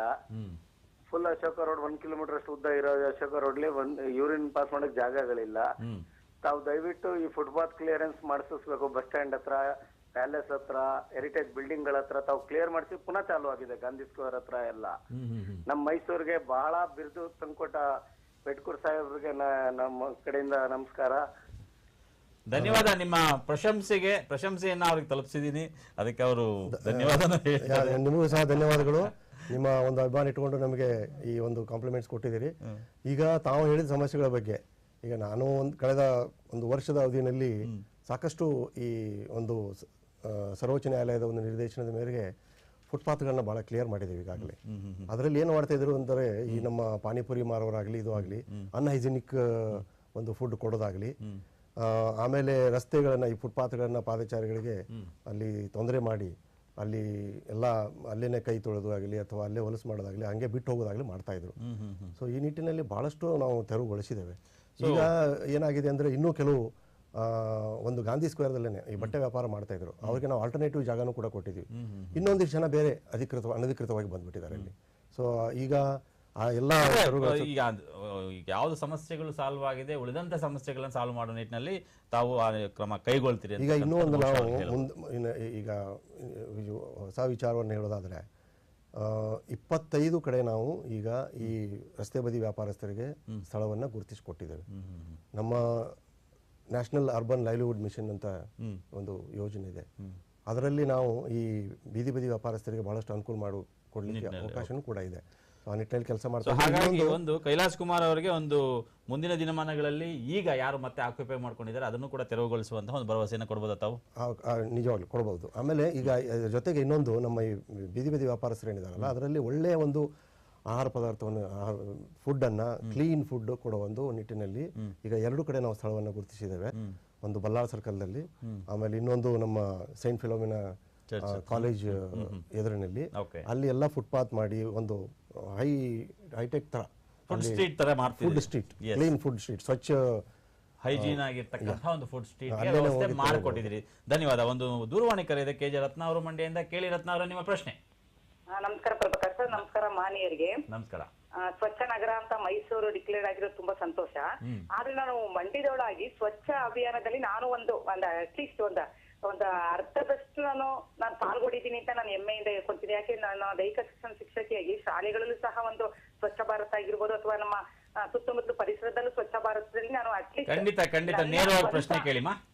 ಸ್ವಂತ ಈಗ ನೀವು ಈ ಸ್ವಚ್ಛ ನಗರ ಅಂತ ಡಿಕ್ಲೇರ್ ಆಗಿದ್ದೀರಾ, ನೀವು ಏನು ಒಂದು ಯೋಜನೆಗಳನ್ನ ಹಾಕೊಂಡಿದ್ದೀರಿ ಅದು ಉನ್ನತ ಒಂದು ಸಭೆಗಳಲ್ಲಿ ನಿಮ್ಮ ಉನ್ನತ ಅಧಿಕಾರಿಗಳು ಸಭೆ ಸೇರ್ತಿರಲ್ಲ, ಎಲ್ಲಾ ಡಿಸ್ಟಿಕ್ ಅವರು ಸೇರ್ತಾರೆ ಅಂತ ನನ್ನ ಅಭಿಪ್ರಾಯ. ಆ ಮೀಟಿಂಗ್ ಅಲ್ಲಿ ನೀವು ಹೇಳಿದಾಗ ಎಲ್ಲ ಸ್ವಚ್ಛ ನಗರ ಆಗುತ್ತೆ, ಸ್ವಚ್ಛ ಅಭಿಯಾನಕ್ಕೆ ಒಂದು ಅರ್ಥ ಬರುತ್ತೆ ಅಂತ ನನ್ನ ಅಭಿಪ್ರಾಯ. ಧನ್ಯವಾದ ನಿಮ್ಮ ಅಭಿಪ್ರಾಯಕ್ಕೆ ಮತ್ತು ನಿಮ್ಮ ದೂರವಾಣಿ ಕರೆಗೆ. ಲಿಂಗಪ್ಪನವರೇ, ಸಾಮಾನ್ಯವಾಗಿ ಈ ಹೆಚ್ಚು ನಗರಗಳಲ್ಲಿ ವೇಸ್ಟ್ ಅಂತಕ್ಕಂಥದ್ದಾಗಲಿ, ಕಸ ಉತ್ಪತ್ತಿ ಆಗ್ತಕ್ಕಂಥದ್ದು ಹೋಟೆಲ್ಗಳು ಅಥವಾ ದೊಡ್ಡ ದೊಡ್ಡ ಅಪಾರ್ಟ್ಮೆಂಟ್ಸು ಅಲ್ಲಿರ್ತಕ್ಕಂಥ ಈ ರೀತಿ ಅವರನ್ನು ಕರೆದು, ಈ ಹೋಟೆಲ್ ಎಸ್ಪೆಷಲಿ ಹೋಟೆಲ್ ಅವ್ರನ್ನ ಕರೆದು ಈ ಸ್ವಚ್ಛತೆಯನ್ನು ಕಾಪಾಡಲಿಕ್ಕೆ, ಕಸವನ್ನು ನಿರ್ವಹಣೆ ಮಾಡಲಿಕ್ಕೆ ಯಾವ ರೀತಿ ಕಾರ್ಯಕ್ರಮಗಳನ್ನ ಹಮ್ಮಿಕೊಂಡಿದ್ದೀರಿ? ಅಲ್ಲ, ಈಗ ನಿಮ್ಗೆ ಆಗಲೇ ಮೊದಲೇ ತಿಳಿಸ್ತಾ ಇದ್ರ ಬಗ್ಗೆ ನಾವೀಗಾಗಲೇ ಹೋಟೆಲ್ ಮಾಲೀಕರುಗಳನ್ನ ಮತ್ತೆ ನಮ್ಮ ಬಿಲ್ಡರ್ಸ್ ಏನಿದ್ದಾರೆ ಅಸೋಸಿಯೇಷನ್ ಅವರಿಬ್ಬರನ್ನು ಕರೆಸಿ ಒಂದ್ಸಲ ನಾವು ಮೀಟಿಂಗ್ ಮಾಡೋದು ಅಂತೇಳಿ ಮೀಟಿಂಗ್ ಮಾಡಿ ಅವ್ರಿಗೆಲ್ರಿಗೂ ಹೇಳಿದೀವಿ, ಈ ರೀತಿ ನಮ್ಮ ಪೌರ ಕಾರ್ಮಿಕರು ಬಂದಾಗ ನೀವು ಹೋಟ್ಲಿಂದ ಏನು ನಿಮ್ಮ ತ್ಯಾಜ್ಯಗಳಿರ್ತದೋ ಹಸಿ ಕಸ ಮತ್ತೆ ಒಣ ಕಸ ಅಂತ ಬೇರ್ಪಡಿಸಿ ಅದನ್ನ ಕೊಡಿ ನಮ್ಮ ಪೌರ ಕಾರ್ಮಿಕರಿಗೆ ಬಂದಾಗ. ಇಲ್ಲ ಅಂತ ಅಂದ್ರೆ ಅದು ಆಗ್ಲಿಲ್ಲ ಅಂತ ಅಂದಾಗ ಇಲ್ಲ ನೆಕ್ಸ್ಟ್ ಮಾರನೆಗಾರ ಕೊಡ್ಬೇಕು. ಇಲ್ಲ ಅಂತ ಅಂದ್ರೆ ನೀವು ಅದನ್ನ ನಿಮ್ಮಲ್ಲೇ ಅದನ್ನ ಇದನ್ನ ಕಸವನ್ನ ಅದನ್ನ ಸರ್ಟಿಫಿಕೇಶನ್ ಮಾಡ್ಕೊಂಡದನ್ನ ಗೊಬ್ಬರ ಮಾಡ್ಕೊಂಡದನೆ ಆ ಗೊಬ್ಬರನ ನಿಮ್ಮ ಉಪಯೋಗಕ್ಕೇನೆ ಆಗತ್ತೆ. ಅದನ್ನ ಆ ರೀತಿ ಮಾಡ್ಬೋದು. ಮತ್ತೆ ಅದರಿಂದ ಇದು ಬರ್ತದೆ, ಏನೋ ಗ್ಯಾಸು ಕೂಡ ಉತ್ಪತ್ತಿ ಮಾಡ್ಬೋದು. ಆ ಗ್ಯಾಸನ್ನ ಕೂಡ ನೀವು ಉತ್ಪತ್ತಿ ಮಾಡಿದಾಗ ಕರೆಂಟು ಇಂದ ನಮ್ಗೆ ಉಳಿತಾಯ ಆಗುತ್ತೆ. ಆ ಉಳಿತಾಯನ ಮಾಡೋಕ್ಕೋಸ್ಕರ ಅಂತಂದೇಳಿ ಈಗಾಗಲೇ ಅವ್ರಿಗೆ ತಿಳುವಳಿಕೆನೂ ಕೊಟ್ಟಿದೀವಿ ಅವರಿಗೆ. ಸೊ ಅದರಿಂದ ಎಷ್ಟೋ ಜನ ಈಗಾಗಲೇ ಅಂತ ಅಸೋಸಿಯೇಷನ್ ಅವರ ಅಧ್ಯಕ್ಷಗಳೆಲ್ಲ ಬಂದು ನೀವು ಹೇಳಿರೋ ಸಜೆಷನ್ ತುಂಬಾ ಚೆನ್ನಾಗಿದೆ, ಇದು ನಮ್ಗೆ ಕರೆಂಟ್ಗೂ ತುಂಬಾ ಅನುಕೂಲ ಆಗುತ್ತೆ ಅಂತ ಹೇಳಿ ಒಪ್ಕೊಂಡಿದ್ದಾರೆ. ಅದನ್ನ ಈಗ ಸದ್ಯದಲ್ಲೇ ಈಗ ಅದನ್ನೆಲ್ಲ ಶುರು ಮಾಡ್ತಾ ಇದೀವಿ ಈಗ. ಸೊ ಒಟ್ಟಾರೆ ಹೇಳೋದಾದ್ರೆ ಪ್ರತಿಯೊಬ್ಬರನ್ನ ಕರೆದು ಅವರ ಗಮನಕ್ಕೆ ತಂದು ಈ ಸಮಸ್ಯೆಯನ್ನ ಹೇಗೆ ಸಾಲ್ವ್ ಮಾಡೋದು ಅಂತಕ್ಕಂಥದ್ರ ಬಗ್ಗೆ ಪಾಲಿಕೆ ನಿರಂತರವಾಗಿ ಅವ್ರ ಜೊತೆ ಸಂಪರ್ಕದಲ್ಲಿ ಇದೆ ಅಂತ ಹೇಳ್ಬೋದು. ವೀಕ್ಷಕರೇ, ನಾವೀಗ ದೂರವಾಣಿ ಸಂಖ್ಯೆಗಳನ್ನ ತೋರಿಸ್ತೀವಿ. ಮೈಸೂರು ಮಹಾನಗರ ಪಾಲಿಕೆಗೆ ಸಂಬಂಧಪಟ್ಟಂತೆ ನಿಮ್ಮ ಸಮಸ್ಯೆಗಳು ಏನೇ ಇದ್ರೂ ಕೂಡ ಸಂಬಂಧಪಟ್ಟ ಅಧಿಕಾರಿಗಳ ದೂರವಾಣಿ ಸಂಖ್ಯೆಗಳು ಈಗ ತೆರೆ ಮೇಲೆ ಬರ್ತಾ ಇದೆ. ಹಾಗಾಗಿ ನೀವು ಅವರಿಗೆ ನಿಮ್ಮ ಸಮಸ್ಯೆಗಳನ್ನು ದೂರವಾಣಿ ಕರೆಯ ಮೂಲಕ, ಮೆಸೇಜ್ ಮೂಲಕ, ವಾಟ್ಸಪ್ ಮೂಲಕ ಕೂಡ ನೀವು ಚಿತ್ರಗಳ ಮೂಲಕ ಸಮಸ್ಯೆಗಳನ್ನು ಖಂಡಿತ ಈ ಸಂಖ್ಯೆಗಳಿಗೆ ನೀವು ರವಾನೆ ಮಾಡಬಹುದು. ಈಗಾಗಲೇ ಆಯುಕ್ತರು ಹೇಳಿದ್ದಾರೆ, ನನಗೂ ಕೂಡ ಸಾಕಷ್ಟು ವಾಟ್ಸಪ್ ಮೂಲಕ ಮೆಸೇಜ್ಗಳು ಕಳಿಸ್ತಾ ಇರ್ತಾರೆ ಅಥವಾ ಪಿಕ್ಚರ್ಸ್ ಕಳಿಸ್ತಾ ಇರ್ತಾರೆ. ಸಮಸ್ಯೆಗಳನ್ನು ನೋಡಿಕೊಂಡು ನಾವು ಅವರಿಗೆ ಸ್ಪಂದಿಸ್ತಾ ಇರ್ತೀವಿ ಅಂತಕ್ಕಂಥದ್ದು ತಾಂತ್ರಿಕತೆಯನ್ನು ಉಪಯೋಗಿಸಿಕೊಂಡು ಪಾಲಿಕೆ ನಿರಂತರವಾಗಿ ಮೈಸೂರು ಮಹಾನಗರ ಪಾಲಿಕೆ ಈ ನಿಟ್ಟಿನಲ್ಲಿ ಕೆಲಸಗಳನ್ನು ಮಾಡ್ತಿದೆ ಅಂತಕ್ಕಂಥದ್ದು ಅವರ ಮಾತಿನಿಂದ ವೇದ್ಯವಾಗುತ್ತೆ. ತೆರೆ ಮೇಲೆ ಬರ್ತಾ ಇರ್ತಕ್ಕಂಥ ಈ ಕ್ಲೆನ್ಲಿನೆಸ್ ಇರ್ಬೋದು, ರೋಡ್ ರಿಪೇರ್ ಇರ್ಬೋದು, ಡೆವಲಪ್ಮೆಂಟ್ ವರ್ಕ್ಸ್ ಇರ್ಬೋದು, ವಾಟರ್ ಸಪ್ಲೈ ಇರ್ಬೋದು, ಅಂಡರ್ಗ್ರೌಂಡ್ UDG ಇರ್ಬೋದು, ಸೊ UGD ಇರ್ಬೋದು, ಇದೆ ಸ್ಟ್ರೀಟ್ ಲೈಟ್ಸ್ ಇರ್ಬೋದು, ಪ್ರತಿಯೊಂದಕ್ಕೂ ಕೂಡ ಅಧಿಕಾರಿಗಳ ದೂರವಾಣಿ ಸಂಖ್ಯೆಗಳನ್ನು ಈಗ ನಾವು ತೆರೆ ಮೇಲೆ ತೋರಿಸ್ತಾ ಇದ್ದೀವಿ. ಅದರ ಮೂಲಕ ನೀವು ನಿಮ್ಮ ಸಮಸ್ಯೆಗಳನ್ನು ಸಂಬಂಧಪಟ್ಟ ಅಧಿಕಾರಿಗಳ ಗಮನಕ್ಕೆ ತರಬಹುದು ಅಂತ ಹೇಳ್ತಾ ಮತ್ತೊಂದು ಪ್ರಶ್ನೆ ನನ್ನ ಆಯುಕ್ತರಿಗೆ. ಸಾಮಾನ್ಯವಾಗಿ ತುಂಬ ನಗರಗಳಲ್ಲಿ ಈವ್ನಿಂಗ್ ಆಗಿದ ತಕ್ಷಣ ನೀವಾಗಲೇ ಹೇಳಿದ್ರಿ, ಈ ಸ್ಟ್ರೀಟ್ ಫುಡ್ಸ್ ಅಂತಕ್ಕಂಥದ್ದು ಜಾಸ್ತಿಯಾಗಿ ಅಲ್ಲಿ ಸೊಳ್ಳೆಗಳ ಉತ್ಪತ್ತಿ ಆಗಬಹುದು, ಆರೋಗ್ಯದ ಮೇಲೆ ಸಮಸ್ಯೆಗಳಾಗಬಹುದು. ಈ ಥರದ್ದಾಗೋದ್ರಿಂದ ಅನೇಕ ಆರೋಗ್ಯ ಸಮಸ್ಯೆಗಳಾಗಿ ಜನ ಅದನ್ನು ಒದ್ದಾಡ್ತಿರ್ತಾರೆ. ಸೊ ಈ ನಿಟ್ಟಿನಲ್ಲಿ ಸ್ವಚ್ಛತೆ ಅಂದ ತಕ್ಷಣ ನಾಟ್ ಓನ್ಲಿ ಫುಡ್, ಬರೀ ಫುಡ್ ಅಂತ ಅಷ್ಟೇ ಅಲ್ಲ. ಈಗ ಮಳೆ ಬಂದಾಗ ಮಳೆಯ ನಂತರದ, ಈಗ ಮಳೆ ನಿಂತರೂ ಮಳೆಯ ಹನಿ ನಿಲ್ಲದು ಅನ್ನೋ ಹಾಗೆ ಮಳೆಯ ನಂತರದ ಎಫೆಕ್ಟು ಜಾಸ್ತಿ ಇದೆ ನಮ್ಮ ನಗರಗಳಲ್ಲಿ. ಸೊ ಈ ಮಳೆಯ ನಂತರದ ಎಫೆಕ್ಟ್ಸ್ ಮೈಸೂರಿನಲ್ಲಿ ಏನಾದರೂ ಆಗ್ತಿದೆಯಾ ಅಥವಾ ಮಳೆಯ ನಂತರನೂ ಬಹಳ ಕಾಮಾಗಿರುತ್ತಾ ಮೈಸೂರು? ಹೇಗೆ? ಇಲ್ಲ, ಇದರಲ್ಲಿ ಏನಾಗಿತ್ತು ಅಂದರೆ ನಾವು ಮಳೆ ಪ್ರಾರಂಭ ಆಗೋಕ್ಕಿಂತ ಮುಂಚೆನೇ ಭಾಳಷ್ಟು ಕಾರ್ಯಕ್ರಮಗಳನ್ನು ಮಾಡಿದ್ವಿ. ಮುಖ್ಯವಾಗಿ ನಮ್ಮ ಡ್ರೈನ್ಸ್ಗಳೆಲ್ಲ ಬ್ಲಾಕ್ ಆಗಿದ್ದನ್ನೆಲ್ಲ ಸಿಲ್ಟ್ ತೆಗೆದು ಅದನ್ನೆಲ್ಲ ಕ್ಲೀನ್ ಮಾಡಿ ಇಟ್ಕೊಂಡಿದ್ವಿ. ಆದರೂ ಕೆಲವು ಲೋ ಲೈಯಿಂಗ್ ಏರಿಯಾ ಅಂತ ಬರುತ್ತೆ, ಅಲ್ಲಿ ಕೆಲವೊಂದು ಸಲ ಈ ಏನು ಚರಂಡಿನಲ್ಲಿ ಈ ಥರ ಕಸ ಏನೋ ಕೆಲವೊಂದು ಸಲ ಬಂದಾಗ ಇಲ್ಲ ಅಂದರೆ ಏನಾಗುತ್ತೆ, ನಗರದೆಲ್ಲ ಏನು ಎಲ್ಲ ಕಡೆ ಬಂದು ಬ್ಲಾಕ್ ಆಗ್ತದೆ. ಅಂಥ ಸಂದರ್ಭದಲ್ಲಿ ನಾವೀಗ 3 ತಂಡಗಳನ್ನು ಮಾಡಿದ್ವಿ, ಡೇ ಆ್ಯಂಡ್ ನೈಟ್. ಅದರಲ್ಲಿ ಒಂದು ಅವ್ರಿಗೆ ವೆಹಿಕಲ್ ಇರ್ತದೆ, ಆಮೇಲೆ ಎಲ್ಲ ಇಕ್ವಿಪ್ಮೆಂಟ್ಸ್ ಇದೆ. ಅದಕ್ಕೆ ನಾವು ಅಭಯ ಅಂತ ಹೇಳಿ ಒಂದು ಟೀಮ್ ಹೆಸರು ಕೊಟ್ಟಿದ್ದೇವೆ. ಅದಕ್ಕೆ ಅವ್ರಿಗೆ ವೈರ್ಲೆಸ್ಸನ್ನು ಕೂಡ ಇದೆ. ಸೊ ಇಮಿಡಿಯೇಟ್ಲಿ ಅವ್ರಿಗೆ ಫೋನ್ ಮುಖಾಂತರ ಆಗಲಿ ವೈರ್ಲೆಸ್ ಮುಖಾಂತರ ಆಗಲಿ ನಾವು ಕಮ್ಯುನಿಕೇಟ್ ಮಾಡಿ ಅಲ್ಲಿ ಯಾವುದೇ ರೀತಿ ಸಮಸ್ಯೆ ಬಂದಲ್ಲಿ ಅದನ್ನ ಕ್ಲೀನ್ ಮಾಡಲಿಕ್ಕೆ ನಾವು ವ್ಯವಸ್ಥೆಯನ್ನು ಮಾಡ್ಕೊಂಡಿದ್ದೇವೆ. ಅಭಯ ಅಂತಕ್ಕಂಥದ್ದು ಒಂದು ತಂಡ ಕಟ್ಟಿದ್ದೀರಿ? 3 ತಂಡಗಳನ್ನು ಮಾಡಿದ್ದೀವಿ. ಡೇ ಆ್ಯಂಡ್ ನೈಟ್ ಇರ್ತಾರೆ. ಒಂದು ತಂಡದಲ್ಲಿ 6 ಜನ ಇರ್ತಾರೆ. Okay, they are all well trained also. Okay okay okay. ಹಾಗೆಯೇ ಲಿಂಗಪ್ಪನವರೇ, ಸಾಮಾನ್ಯವಾಗಿ ಮಳೆ ಗಾಳಿ ಬಂದ ತಕ್ಷಣ ಮರಗಳು ಬೀಳ್ತಕ್ಕಂಥದ್ದು, ಕಾರುಗಳ ಮೇಲೆ, ಬೈಕ್ಗಳ ಮೇಲೆ, ಸವಾರರ ಮೇಲೆ ಬೀಳ್ತಕ್ಕಂಥದ್ದು ಬೆಂಗಳೂರಿನಂಥ ನಗರದಲ್ಲಿ ಕಾಮನ್. ಮೈಸೂರಿನಲ್ಲಿ ಹೇಗಿದೆ ಅಂತ ಮತ್ತೆ ಕೇಳ್ತೀನಿ. ಒಂದು ದೂರವಾಣಿ ಕರೆ ಇದೆ. ಹಲೋ, ಬಾಬುರಾವ್ ಕುಲಕರ್ಣಿ ಬಿಜಾಪುರದಿಂದ. ನಮಸ್ಕಾರ ಬಾಬುರಾವ್ ಕುಲಕರ್ಣಿ, ಪ್ರಶ್ನೆ ಕೇಳಿ.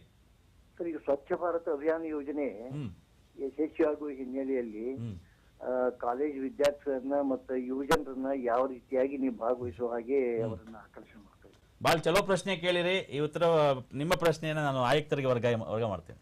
ನಾವು ಈ ಅರಿವು ಮೂಡಿಸುವ ಒಂದು ಕಾರ್ಯಕ್ರಮ ಪ್ರತಿಯೊಂದು ಮನೆಗೆ ತೆಗೆದುಕೊಂಡು ಹೋಗಬೇಕು, ನಿಜ. ಅದರ ಜೊತೆಗೆ ಈಗೇನು ನಮ್ಮ ಯುವ ಸಮುದಾಯವನ್ನ ಹೆಚ್ಚು ಉಪಯೋಗಿಸ್ಕೊಳ್ಬೇಕು, ಇದರಲ್ಲಿ ಉಪಯೋಗ ಮಾಡಿಕೊಳ್ಬೇಕಾಗಿದೆ. ಪ್ರತಿಯೊಂದು ನಮ್ಮ ಏನು ಕಾಲೇಜಿನಲ್ಲಿ ಆಗಲಿ, ಸ್ಕೂಲ್ಗಳಲ್ಲಾಗಲಿ ಇದ್ರ ಬಗ್ಗೆ ನಾವು ಈಗಾಗಲೇ ಪಾಂಪ್ಲೆಟ್ಸ್ ಡಿಸ್ಟ್ರಿಬ್ಯೂಟ್ ಮಾಡಿ, ಆಮೇಲೆ ಅಲ್ಲಿ ಕೆಲವೊಂದು ವಿಡಿಯೋ ತೋರಿಸಿ, ಆಮೇಲೆ ಕೆಲವು ಆಡಿಯೋ ಜಿಂಗಲ್ಸ್ ಹುಡುಕಿದ ಅವನ್ನೂ ಕೂಡ ಎಲ್ಲ ನಾವು ತೋರಿಸಿದ್ದೇವೆ. ಥಿಯೇಟರ್ದಲ್ಲಿ ಕೂಡ ಮಾಡಿದ್ದೀವಿ, ಡಿಸ್ಪ್ಲೇ ಮಾಡಿದ್ದೀವಿ. ಸೊ ಈ ನಿಟ್ಟಿನಲ್ಲಿ ಇನ್ನೂ ಹೆಚ್ಚಿನ ಕೆಲಸ ಮಾಡುವ ಒಂದು ಅವಶ್ಯಕತೆ ಇದೆ. ಯಾಕಂತಂದ್ರೆ ಈ ಯುವಕರು ಏನಿದ್ದಾರೆ ಅವ್ರಿಗೆ ಒಂಥರ ಅದು ಅರಿವು ಬಂತು ಅಂತಂದ್ರೆ, ದಾರಿನಲ್ಲಿ ಎಲ್ಲೇ ಕಸ ಯಾರೋ ಚೆಲ್ಲಿದ್ರೆ ಕೂಡ ಅದನ್ನ ಇಲ್ಲಿ ಈ ರೀತಿ ಮಾಡಬಾರ್ದು ಅಥವಾ ತಾವೇ ತೆಗೆದು ಹಾಕ್ಬೋದು ಅನ್ನೋದನ್ನ ಬೇರೆದವರಿಗೆ ಎಜುಕೇಟ್ ಮಾಡುವ ಒಂದು ಕೆಲಸ ಮಾಡ್ಬೋದು. ಸೊ ಹಾಗಾಗಿ ಯುವ ಪೀಳಿಗೆಯನ್ನ, ವಿದ್ಯಾರ್ಥಿ ಸಮುದಾಯವನ್ನ ಹೆಚ್ಚಾಗಿ ಉಪಯೋಗಿಸಿಕೊಳ್ಳುವ ನಿಟ್ಟಿನಲ್ಲಿ, ಅವರನ್ನ ಜಾಗೃತಿಗೊಳಿಸ್ತಕ್ಕಂಥ ನಿಟ್ಟಿನಲ್ಲಿ ಪಾಲಿಕೆ ನಿರಂತರವಾಗಿ ಕೆಲಸ ಮಾಡ್ತಾ ಇದೆ. ಸೊ ಲಿಂಗಪ್ಪನವರು, ನಾನಾಗಲೇ ತಮ್ಮನ್ನು ಕೇಳ್ತಾ ಇದ್ದೆ, ಬೆಂಗಳೂರಿನಂಥ ನಗರದಲ್ಲಿ ಮರ ಬೀಳ್ತಕ್ಕಂಥದ್ದು ತುಂಬ ಕಾಮನ್ ಆಗಿರುತ್ತೆ. ಹಾಗೆಯೇ ಮೈಸೂರಿನಲ್ಲಿ ಪರಿಸ್ಥಿತಿ ಹಾಗಿದೆಯಾ? ಆ ಬಿದ್ದ ತಕ್ಷಣ ಇನ್ ಕೇಸ್ ಆ ಥರ ಮಳೆಗಾಳಿಗೆ ಏನಾದರೂ ಮರಗಳು ಬಿದ್ದರೆ ಅದಕ್ಕೆ ತಂಡಗಳು ಹೇಗೆ ರಚನೆ ಮಾಡಿದ್ದೀರಿ, ಹೇಗೆ ಸ್ಪಂದಿಸ್ತಾರೆ? ಸರ್, ಅದೇ ಉದ್ದೇಶಕ್ಕೆ ಒಂದ್ಸಲ ತುಂಬ ಮಳೆ ಜೋರಾಗಿ ಬಂದು ಒಂದು ಮರ ಬಿದ್ದು ಒಂದು ವೆಹಿಕಲ್ ಮೇಲೆಲ್ಲ ತುಂಬ ಡ್ಯಾಮೇಜ್ ಆಯಿತು. ಈ ರೀತಿ ಆದರೆ ತುಂಬ ಕಷ್ಟ ಆಗುತ್ತೆ ಅಂತಂಥೇಳಿ ನಾನು ಮತ್ತು ಆಯುಕ್ತರು ಕುಳಿತುಕೊಂಡು ಒಂದ್ಸಲ ಡಿಸ್ಕಸ್ ಮಾಡಿ ಇದಕ್ಕೆ ಏನಾದ್ರು ಒಂದು ಪರಿಹಾರ ಮಾಡಬೇಕು ಅನ್ನೋ ಒಂದು ದೃಷ್ಟಿಯಿಂದ ನಾವು ಒಂದು 3 ವೆಹಿಕಲ್ ತಂಡವನ್ನು ಮಾಡ್ದೋ. ಅದು ಅಭಯ ಅಂತೇಳಿ. ಅಭಯ ಅಂತಂದ್ರೆ ಯಾರಿಗೂ ಭಯ ಬೇಡ, ನಾವಿದೀವಿ, ನಾವು ನಿಮ್ಮ ರಕ್ಷಣೆಗೋಸ್ಕರ ಅಂತ ಅನ್ನೋ ಉದ್ದೇಶ ಇಟ್ಕೊಂಡು ಅಭಯ ಅಂತೇಳಿ ಅದಕ್ಕೆ ಹೆಸರು ಕೊಟ್ಕೊಂಡು ಆ 3 ವೆಹಿಕಲ್ಗಳು 24 ಅವರ್ಸ್ ಇರಬೇಕು ಅವರು ನಗರ ಪಾಲಿಕೆಯಲ್ಲಿ. ಆಯುಕ್ತರು ಹೇಳ್ದಾಗೆ ಅವರಿಗೆ ವಾಕಿನೂ ಕೊಟ್ಟಿದೆ. ಇಮಿಡಿಯೇಟ್ ಆಗಿ ಎಲ್ಲೇ ಇದ್ರು ಅವ್ರು ಎಲ್ಲಿದ್ದಾರೆ ಅಂತ ಹೇಳಿ ಗೊತ್ತಾಗತ್ತೆ. ಅವ್ರನ್ನ ಯಾವ ಸ್ಪಾಟ್ ಕಳಿಸ್ಬೇಕು ಅನ್ನೋದ್ರೂ ಕೂಡ ನಾವು ಹೇಳೋದಕ್ಕೆ ತಕ್ಷಣ ಅವರು ಅಲ್ಲೋಗಿ ಅಟೆಂಡ್ ಮಾಡಬೇಕು. ಈಗ ಮಳೆ ಗಾಳಿ ಬರೋದಕ್ಕೂ ಮೊದಲೇನೆ ನಾವು ಪ್ರಚಾರವನ್ನು ಕೊಟ್ಟಿದ್ವಿ ಪೇಪರ್ನಲ್ಲಿ. ಯಾವುದೇ ರೀತಿಯಿಂದ ಸಾರ್ವಜನಿಕರು ಮರ ಬೀಳುವಂತದ್ದು ಏನಾದ್ರು ಇದ್ರೆ, ತುಂಬಾ ಡ್ಯಾಮೇಜ್ ಆಗಿ ಅಂತ ಯಾವ್ದಾದ್ರು ಹಳೆ ಮರ ಆಗಿದ್ರೆ ಅಂತದನ್ನ ನಮ್ ಗಮನಕ್ಕೆ ತಗೊಂಬನ್ನಿ, ನಾವು ಅದನ್ನ ಕಟ್ ಮಾಡ್ತೀವಿ ಅಂತನೂ ಕೂಡ ಹೇಳಿದೀವಿ. ಅಭಯ ಅಂತಕ್ಕಂಥದ್ದು ನಿರಂತರವಾಗಿ ಅದು ನಮ್ಮಲ್ಲಿ ಈ ಸ್ವಚ್ಛತೆ ಅಷ್ಟೇ ಅಲ್ಲ, ಯುಜಿಡಿ ಪ್ರಾಬ್ಲಮ್ ಆದಾಗೂ ಕೂಡ ಇರುತ್ತದೆ. ಮರಗಳನ್ನ ಈಗ ಬಿದ್ರೆ ಅದನ್ನ ಇಮಿಡಿಯೇಟ್ಲಿ ತೆರವುಗೊಳಿಸೋ ಕೆಲಸವನ್ನು ಅವ್ರು ಮಾಡ್ತಾ ಇದ್ದಾರೆ. ಅದು ಪ್ರತಿಯೊಂದು ಕೆಲಸನೂ ಮಾಡ್ತಾರೆ ಅವರು. ಖಂಡಿತ. ಈ ಮಳೆ ಬಂದಾಗ ಮನೆ ಬ್ಲಾಕ್ ಆಗೋಗಿ ಸುಮಾರು ಜನ ಮನೆ ಒಳಗಡೆ ಎಲ್ಲ ನೀರು ತುಂಬ್ಕೊಂಡ್ಬಿಡ್ತದೆ. ಆ ನೀರು ತುಂಬ್ಕೊಂಡ್ಬಿಟ್ಟಾಗ್ಲೂ ಇವ್ರನ್ನ ನಾವು ಅಭಯನ ಕಳ್ಸ್ಕೊಡ್ತೀವಿ. ಮರ ಬಿದ್ದಾಗ್ಲೂ, ಮರದೇನಾದ್ರು ಬದ್ದಾಗ ತಕ್ಷಣ ಅದನ್ನ ಕಟ್ ಮಾಡಿ ರಸ್ತೆ ಓಡಾಡೋದಕ್ಕೆ ಯಾರಿಗೇ ಆದ್ರೂ ತೊಂದರೆ ಆಗಬಾರ್ದು. ಅಂದ್ರೆ ಒಂದು ಸುಸಜ್ಜಿತವಾದ ತಂಡವನ್ನ ತಾವು ರೆಡಿ ಇಟ್ಟಿರ್ತೀರಿ, ಯಾವುದೇ ಸಮಸ್ಯೆ ಆದಾಗ ಕೂಡ ಅವರು ಅಲ್ಲಿಗೆ ತಲುಪ್ತಾರೆ ಅಂತಕ್ಕಂಥದ್ದು ಹೇಳ್ತಾರೆ. ಅವರು ಇನ್ನು ಈ ಅನಧಿಕೃತವಾಗಿ ಏನು ಈಗ ಈ ಅತಿಕ್ರಮಣ ಮಾಡಿ ನಿರ್ಮಾಣ ಮಾಡಿರ್ತಾರೆ, ನಮ್ಮ ಫುಟ್ಪಾತ್ ಎನ್ಕ್ರೋಚ್ಮೆಂಟ್ ಮಾಡ್ತಲ್ಲ, ಅದನ್ನ ತೆರವುಗೊಳಿಸೋಕೆ ಇದ್ದಾರೆ. ನಿನ್ನೆ ಅಷ್ಟೇ ನಾವು ಈ ಪೋಸ್ಟರ್ಸ್ಗಳು ಎಲ್ಲಿ ಬೇಕಾದ್ರೆಲ್ಲ ಹಚ್ಚಿರ್ತಾರೆ. ಅದರಿಂದನೂ ಕೂಡ ನಮ್ಮ ಒಂದು ನಗರ ಸ್ವಚ್ಛ ಸೌಂದರ್ಯ ಹಾಳಾಗ್ತದೆ. ಮತ್ತೆ ನಾನು ನಿಮ್ಮ ಜೊತೆ ಮಾತನಾಡ್ತೀನಿ. ಲಕ್ಷ್ಮೀಕಾಂತ್ ಅವರು ಮೈಸೂರಿಂದ ಕರೆ ಮಾಡಿದರೆ, ಕೇಳಿ ಲಕ್ಷ್ಮೀಕಾಂತ್, ನಿಮ್ಮ ಪ್ರಶ್ನೆ. ಸರ್ ನಮಸ್ಕಾರ ಸರ್. ನಮ್ಮ ಮಹಾಪೌರರಿಗೆ, ನಮ್ಮ ಆಯುಕ್ತರಿಗೆ ತುಂಬಾ ಧನ್ಯವಾದಗಳು ಸರ್. ನಮಸ್ಕಾರ. ನನ್ನ ಪ್ರಶ್ನೆ ಮೊದಲು ಕೇಳಿಸ್ಕೊಳ್ಳಿ. ನೀವು ಅಭಯಕ್ಕೆ ಯಾವತ್ತಾದ್ರೂ ಕರೆ ಮಾಡಿದ್ರಾ?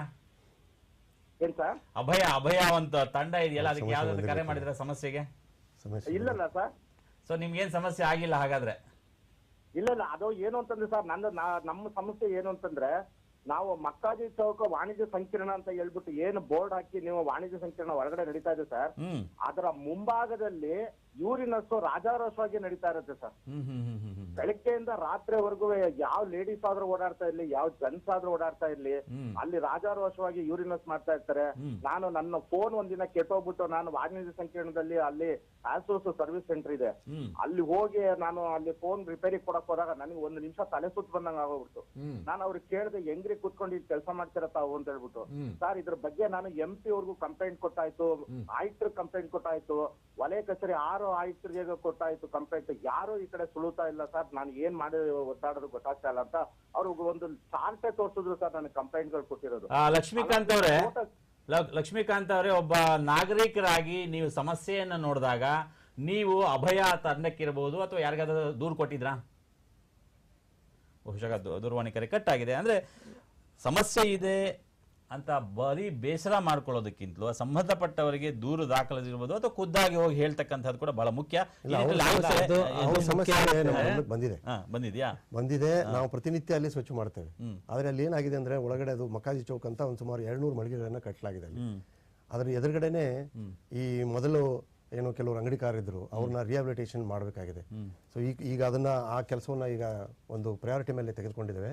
ಅದು ಪೂರ್ತಿ ಕ್ಲೀನ್ ಆಗ್ಬಿಟ್ರೆ ಆಮೇಲೆ ಅಲ್ಲಿ ಮಳಿಗೆನಲ್ಲೇನೆ ಒಳಗಡೆನೆ ಶೌಚಾಲಯಗಳು ಇದಾವೆ. ಅವನ್ನ ನಾವು ಬಳಕೆಗೆ ಇನ್ನೂವರೆಗೆ ಕೊಟ್ಟಿಲ್ಲ. ಯಾಕಂದ್ರೆ ಸ್ವಲ್ಪ ನಮ್ಮ ಈ PPP ಮಾಡೆಲ್ ಮೇಲೆ ಅದು ಒಂದು ಅಂದ್ರೆ ತುಂಬಾ ಶೌಚಾಲಯಗಳು ವಾಣಿಜ್ಯ ಸಂಕೀರ್ಣಗಳಲ್ಲಿ ಅಂದ್ರೆ ಉಪಯೋಗಕ್ಕೆ ಆಗದಂತಹ, ಉಪಯೋಗಕ್ಕೆ ಬಾರದಂತಹ ಸ್ಥಿತಿಯಲ್ಲಿ ಇರುತ್ತೆ. ಬಹುಶಃ ಇಲ್ಲ, ಇದು ಉಪಯೋಗಕ್ಕೆ ಬರುವಂತ ಸ್ಥಿತಿಯಲ್ಲೇ ಇದಾವೆ, ಬಟ್ ಇನ್ನೂ ಉಪಯೋಗಕ್ಕೆ ಅನುಕೂಲ ಮಾಡಿಕೊಟ್ಟಿಲ್ಲ. ಬಟ್ ಆ ಮಕಾಯಿ ಚೌಕದ ಒಂದು ಸ್ಪಾಟ್ ನಲ್ಲಿ ಏನಾಗ್ತದೆ ಅಂದ್ರೆ ಅಲ್ಲಿ ಸಾಕಷ್ಟು ಜನ ಒಂದು ಅಡ್ಡಾಡುವ ಒಂದು ಜಾಗ ಅದು. ಆಮೇಲೆ ವ್ಯಾಪಾರನೂ ಕೂಡ ಅಲ್ಲಿ ಬಹಳಷ್ಟು ನಡೀತಾ ಇರ್ತದೆ. ಆಮೇಲೆ ಹಳ್ಳಿ ಜನನೂ ಅಲ್ಲೇ ಬರ್ತಾರೆ. ಸೊ ಹಾಗಾಗಿ ಅಂದ್ರೆ ಆ ಸಮಸ್ಯೆ ನಿಮಗೆ ಆಲ್ರೆಡಿ ಗಮನಕ್ಕೆ ಬಂದಿದೆ. ಮೇಯರ್ ಅವರು, ಮಹಾಪೌರರು ಏನು ಹೇಳ್ತೀನಿ ಸರ್? ಇದರಲ್ಲಿ ನಾವು ಆದಷ್ಟು ಪಬ್ಲಿಕ್ ಏನ್ ಹೇಳ್ತಾರೆ ಅದಕ್ಕೆ ನಾವು ಸ್ಪಂದನೆ ಮಾಡ್ತೀವಿ.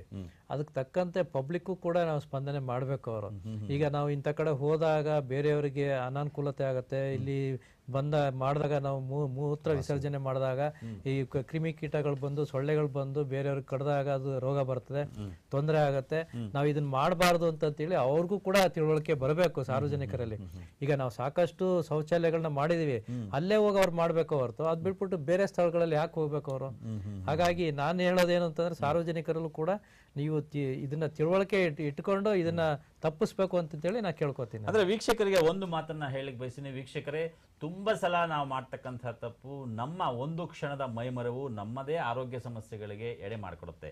ಸಾಮಾನ್ಯವಾಗಿ ಎಲ್ಲವೂ ಸರ್ಕಾರ ಮಾಡುತ್ತೆ ಅಂದ್ರೆ ನಾವು ಹೋದ ಕಡೆ ಎಲ್ಲ ಶೌಚಾಲಯ ಇರಲೇಬೇಕು ಅಂತಲ್ಲ, ಅಟ್ಲೀಸ್ಟ್ ಒಂದು 4 ಹೆಜ್ಜೆ ಮುಂದೆ ಹೋದ್ರೆ ಎಲ್ಲೋ ಒಂದ್ ಕಡೆ ಸಾರ್ವಜನಿಕ ಶೌಚಾಲಯ ಇರುತ್ತೆ. ಸೊ ಹಾಗಾಗಿ ಅದನ್ನ ಉಪಯೋಗಿಸ್ತಕ್ಕಂತಹ ಮನಸ್ಸು ನಮಗಿರಬೇಕಾಗತ್ತೆ.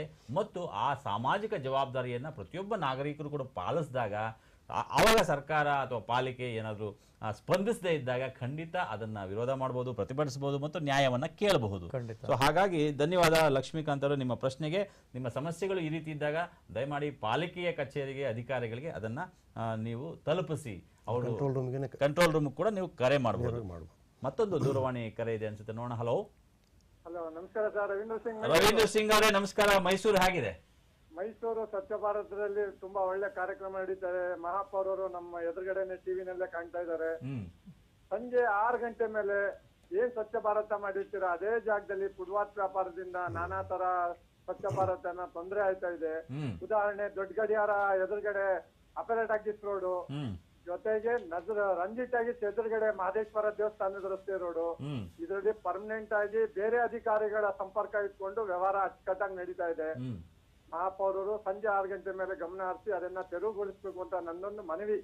ಖಂಡಿತ ನಿಮ್ಮ ಮನವಿ ಮಾಡ್ತಕ್ಕಂಥದ್ದು ನಿಮ್ಮ ಹಕ್ಕು, ಅದನ್ನು ಮಾಡ್ತಿದ್ದೀರಿ. ಮತ್ತೆ ದೂರನ್ನ ಕೊಡ್ತಕ್ಕಂಥದ್ದು ಕೂಡ ನಿಮ್ಮ ಹಕ್ಕು. ನಿಮ್ಮ ಈ ಪ್ರಶ್ನೆಗೆ ಆಯುಕ್ತರು ಏನು ಉತ್ತರ ಕೊಡ್ತಾರೆ ನೋಡೋಣ. ಈ ನಿಟ್ಟಿನಲ್ಲಿ ಈಗಾಗಲೇ ಹೇಳಿದಾಗೆ ಈ ಏನು ಬಹಳ ಅನ್ಹೈಜಿನಿಕ್ ಆಗಿ ಅಲ್ಲಿ ಇದನ್ನ ಕೊಡ್ತಾ ಇರ್ತಾರೆ, ಅಲ್ಲೇ ತಯಾರು ಮಾಡ್ತಾರೆ. ಆಕ್ಚುಲಿ ಆ ರಸ್ತೆ ಮೇಲೆ ಅಲ್ಲಿ ಇಟ್ಕೊಂಡು ಯಾವುದೇ ಆಹಾರ ಪದಾರ್ಥವನ್ನ ನಿಯಮಗಳ ಪ್ರಕಾರ ಅಲ್ಲಿ ತಯಾರು ಮಾಡೋ ಹಾಗಿಲ್ಲ. ಅಲ್ಲಿ ಎಲ್ಲಾ ರೀತಿ ವೆಜಿಟೇರಿಯನ್, ನಾನ್ ವೆಜಿಟೇರಿಯನ್, ಅದು ನಮಗೆ ಅರ್ಥ ಆಗ್ತಾ ಇಲ್ಲ. ಆಮೇಲೆ ಅಲ್ಲಿ ಯಾವ ನೀರನ್ನ ಅಲ್ಲಿ ಬಳಕೆ ಮಾಡ್ತಾರೆ ಅಂತಂದ್ರೆ ಒಂದೊಂದ್ಸಲ ಹೇಳಿದ್ರೆ ಆ ಚರಂಡಿ ನೀರನ್ನು ಬಳಕೆ ಮಾಡ್ತಾ ಇರ್ತಾರೆ. ಆ ಪಾನಿಪುರಿನಲ್ಲಿ ನೀರೇ ಸರಿ ಇರೋದಿಲ್ಲ. ನಾವು ಸಾರ್ವಜನಿಕರಿಗೆ ಬಹಳಷ್ಟು ಹೇಳಿದೀವಿ, ಈ ತರದ ಆಹಾರ ನೀವು ಇಲ್ಲಿ ತಗೊಳಕ್ ಹೋಗ್ಬೇಡಿ ಅಂತ. ಆದ್ರೂ ಕೂಡ ಅದು ಏನ್ ಟೇಸ್ಟ್ ಏನು ಗೊತ್ತಾಗ್ತಾ ಇಲ್ಲ. ನಮ್ಗೆ ಒಂದೊಂದ್ಸಲ ಬೇಜಾರಾಗುತ್ತೆ. ತಪ್ಪು ಅದನ್ನ ಯಾರು ಸಾರ್ವಜನಿಕರು ತಪ್ಪು ತಿಳ್ಕೋಬಾರ್ದು. ನಮ್ಮ ಈ ನಿಟ್ಟಿನಲ್ಲಿ ನಮ್ಮ ಸಾರ್ವಜನಿಕರು ಕೂಡ ಅಂತವನ್ನ ಅವಾಯ್ಡ್ ಮಾಡಬೇಕು, ಒಳ್ಳೆ ಒಂದು ಆಹಾರವನ್ನ ಸೇವನೆ ಮಾಡಬೇಕು ಅಂತ ನಾನು. ಸೊ ಹಾಗಾಗಿ ಸಾರ್ವಜನಿಕರು ಕೂಡ ಆ ಹೈಜೀನ್ ಅನ್ನು ನೋಡಿ, ಯಾಕಂದ್ರೆ ಎಲ್ಲವೂ ಕೂಡ ಆ ಒಂದು ಕ್ಲೆನ್ಲಿನೆಸ್ ಇದೆಯಾ ಇಲ್ವಾ ಅಂತಕ್ಕಂಥದ್ದನ್ನು ನೋಡಿ ಅವರು ನಿರ್ಧಾರ ಮಾಡಬೇಕು ಅಂತ ತಾವು ಮನವಿ ಮಾಡ್ತೀವಿ. ಈಗಾಗಲೇ ಏನಾಗಿದೆ ಅಂದ್ರೆ ಇಂಥವ್ರು ಮಾಡೋರು ವಿರುದ್ಧ ನಾವು ಕಠಿಣ ಕ್ರಮವನ್ನು ಕೂಡ ಜರುಗಿಸಿದ್ದೇವೆ. ಕೆಲವರ ಮೇಲೆ ನಾವು ಕ್ರಿಮಿನಲ್ ಕೇಸನ್ನು ಕೂಡ ಬುಕ್ ಮಾಡಿದ್ದೇವೆ. ಆದಾಗ್ಯೂ ಕೂಡ ಬೇರೆ ಬೇರೆ ಕಡೆಯಿಂದ ಕೆಲವರು ಬರ್ತಾರೆ, ನಮ್ಮಲ್ಲಿ ಬೇರೆ ರಾಜ್ಯದವರು ಬರ್ತಾರೆ. ನಾವು ಸ್ಥಳೀಯರಿಗೆ ನಮ್ಮ ನಲ್ಮ್ ಗೈಡ್ಲೈನ್ಸ್ ಪ್ರಕಾರ, national urban livelihood mission guidelines ಪ್ರಕಾರ, ರಾಜ್ಯ ಸರ್ಕಾರದ ಗೈಡ್ಲೈನ್ಸ್ ಪ್ರಕಾರ ನಾವು ಸ್ಥಳೀಯರಿಗೆ ಕೊಡಬೇಕು. BPL ಕುಟುಂಬದವರಿಗೆ ಅಲ್ಲಿ ವ್ಯಾಪಾರ ಮಾಡ್ಲಿಕ್ಕೆ ಅವಕಾಶ ಕೊಡಬೇಕು. ಮತ್ತು ಅವರು ಏನೋ ಮೂವ್ಮೆಂಟ್ ದಲ್ಲಿ ಇರಬೇಕು, ಒಂದೇ ಕಡೆ ಇಟ್ಟು ಮಾಡಾಗಿಲ್ಲ. ಈಗ ಒಬ್ರು ಪ್ರಶ್ನೆ ಕೇಳಿದ್ರು, ಎಳ್ನೀರನ್ನ ಇದ್ರ ಮಾಡ್ತಾರೆ, ಅಲ್ಲೇ ರಾತ್ರಿ ಬಿಟ್ಟು ಹೋಗಿರ್ತಾರೆ. ಈಗ ನಾನು ಈಗ ನಮ್ಮ ಮಹಾಪೌರು ನಾವು ಜೊತೆಗೆ ಒಂದು ನಿರ್ಣಯ ಕೈಗೊಂಡಿದ್ದೇವೆ. ಒಂದು 2-3 ದಿವಸ ರಾತ್ರಿ ಅಲ್ಲೇನು ಇಟ್ಟು ಹೋಗಿರ್ತಾರೆ ರಸ್ತೆ ಮೇಲೆ ಪರ್ಮನೆಂಟ್ ಸೆಮಿ ಪರ್ಮನೆಂಟ್ ಸ್ಟ್ರಕ್ಚರ್ಸ್ ಏನಿದಾವೆ ಇಂಥವನ್ನೆಲ್ಲ ತೆಗೆದು ಹಾಕ್ಬಿಟ್ರೆ ಅದು ಎಲ್ಲಿ ಅವ್ರಿಗೆ ಸಿಗೋದಿಲ್ಲ ಆ ರೀತಿ ನಾವು ಮಾಡ್ಬೇಕಂತ ಕೂಡ ಒಂಥರ ವಿಚಾರ ಬಂದಿದೆ. ಸೊ ಒಟ್ಟಾರೆ ಹೇಳೋದಾದ್ರೆ ಯಾರು ಬೀದಿ ಬದಿ ವ್ಯಾಪಾರ ಮಾಡಿ ಎಳ್ನೀರು ಆ ತರ ಮಾರ್ತೀರಿ ಅಂಥವ್ರು ನಿರಂತರವಾಗಿ ಸ್ಥಳಾಂತರ ಮಾಡ್ತಾ ಇರಬೇಕಾಗತ್ತೆ ಅಂತಕ್ಕಂಥದ್ದು ಮೂವ್ಮೆಂಟ್ ಅಲ್ಲಿ ಮಾತ್ರ ಬಹುಶಃ ಅದನ್ನ ನಿಮ್ಗೆ ಅವಕಾಶ ಇರುತ್ತೆ. ಇಲ್ಲವಾದಲ್ಲಿ ಪಾಲಿಕೆಯವರು ಅದನ್ನ ಇನ್ನೊಂದು ಅವರಿಗೆ ನಾವು ಕೆಲವು ಏರಿಯಾಗಳನ್ನ ಗುರುತಿಸ್ಕೊಟ್ಟಿದೀವಿ. ಅಂತ ಏರಿಯಾಗಳಲ್ಲಿ ನಾವು ಬಡವರಿಗೆ ತೊಂದರೆ ಕೊಡಬೇಕು ಅಂತ ಏನಿಲ್ಲ, ಅವ್ರಿಗೂ ಹೊಟ್ಟೆ ಮೇಲೆ ಹೊಡಿಬೇಕು ಅಂತ ಏನಿಲ್ಲ. ಅವರು ವ್ಯಾಪಾರ ಮಾಡಬೇಕು, ಸಂಸಾರ ಮಾಡಬೇಕು, ಮಕ್ಕಳು ಓದಿಸ್ಬೇಕು, ಅವೆಲ್ಲ ಇದ್ದೆ, ವಿದ್ಯಾಭ್ಯಾಸ ಇರ್ತದೆ, ಮಕ್ಕಳುಗಳು ಓದಿಸಕ್ಕೆ ಅದೆಲ್ಲ ಇದ್ದೇ ಇರ್ತದೆ. ಬಟ್ ಅವ್ರಿಗೆ ತೊಂದರೆ ಕೊಡಬೇಕು ಅನ್ನೋ ನಮ್ಮ ಭಾವನೆ ಇಲ್ಲ. ಆದ್ರೆ ಅವರು ಕ್ಲೀನ್ ಆಗಿ ಇಟ್ಕೋಬೇಕು. ಮತ್ತೆ ಅದಕ್ಕೆ ನಿರ್ದಿಷ್ಟವಾದಂತ ಒಂದು ಜಾಗವನ್ನ ಕೊಟ್ಟಿದೀವಿ ನಾವು. ಆ ಜಾಗದಲ್ಲೇ ಮಾಡ್ಲಿ ಅವರು. ಸಾರ್ವಜನಿಕರಿಗೆ ತೊಂದರೆ ಆಗುವಂತ ಜಾಗದಲ್ಲಿ ಮಾಡೋದು ಬೇಡ ಅಂತ ನಾವು ನಿರ್ದಿಷ್ಟ.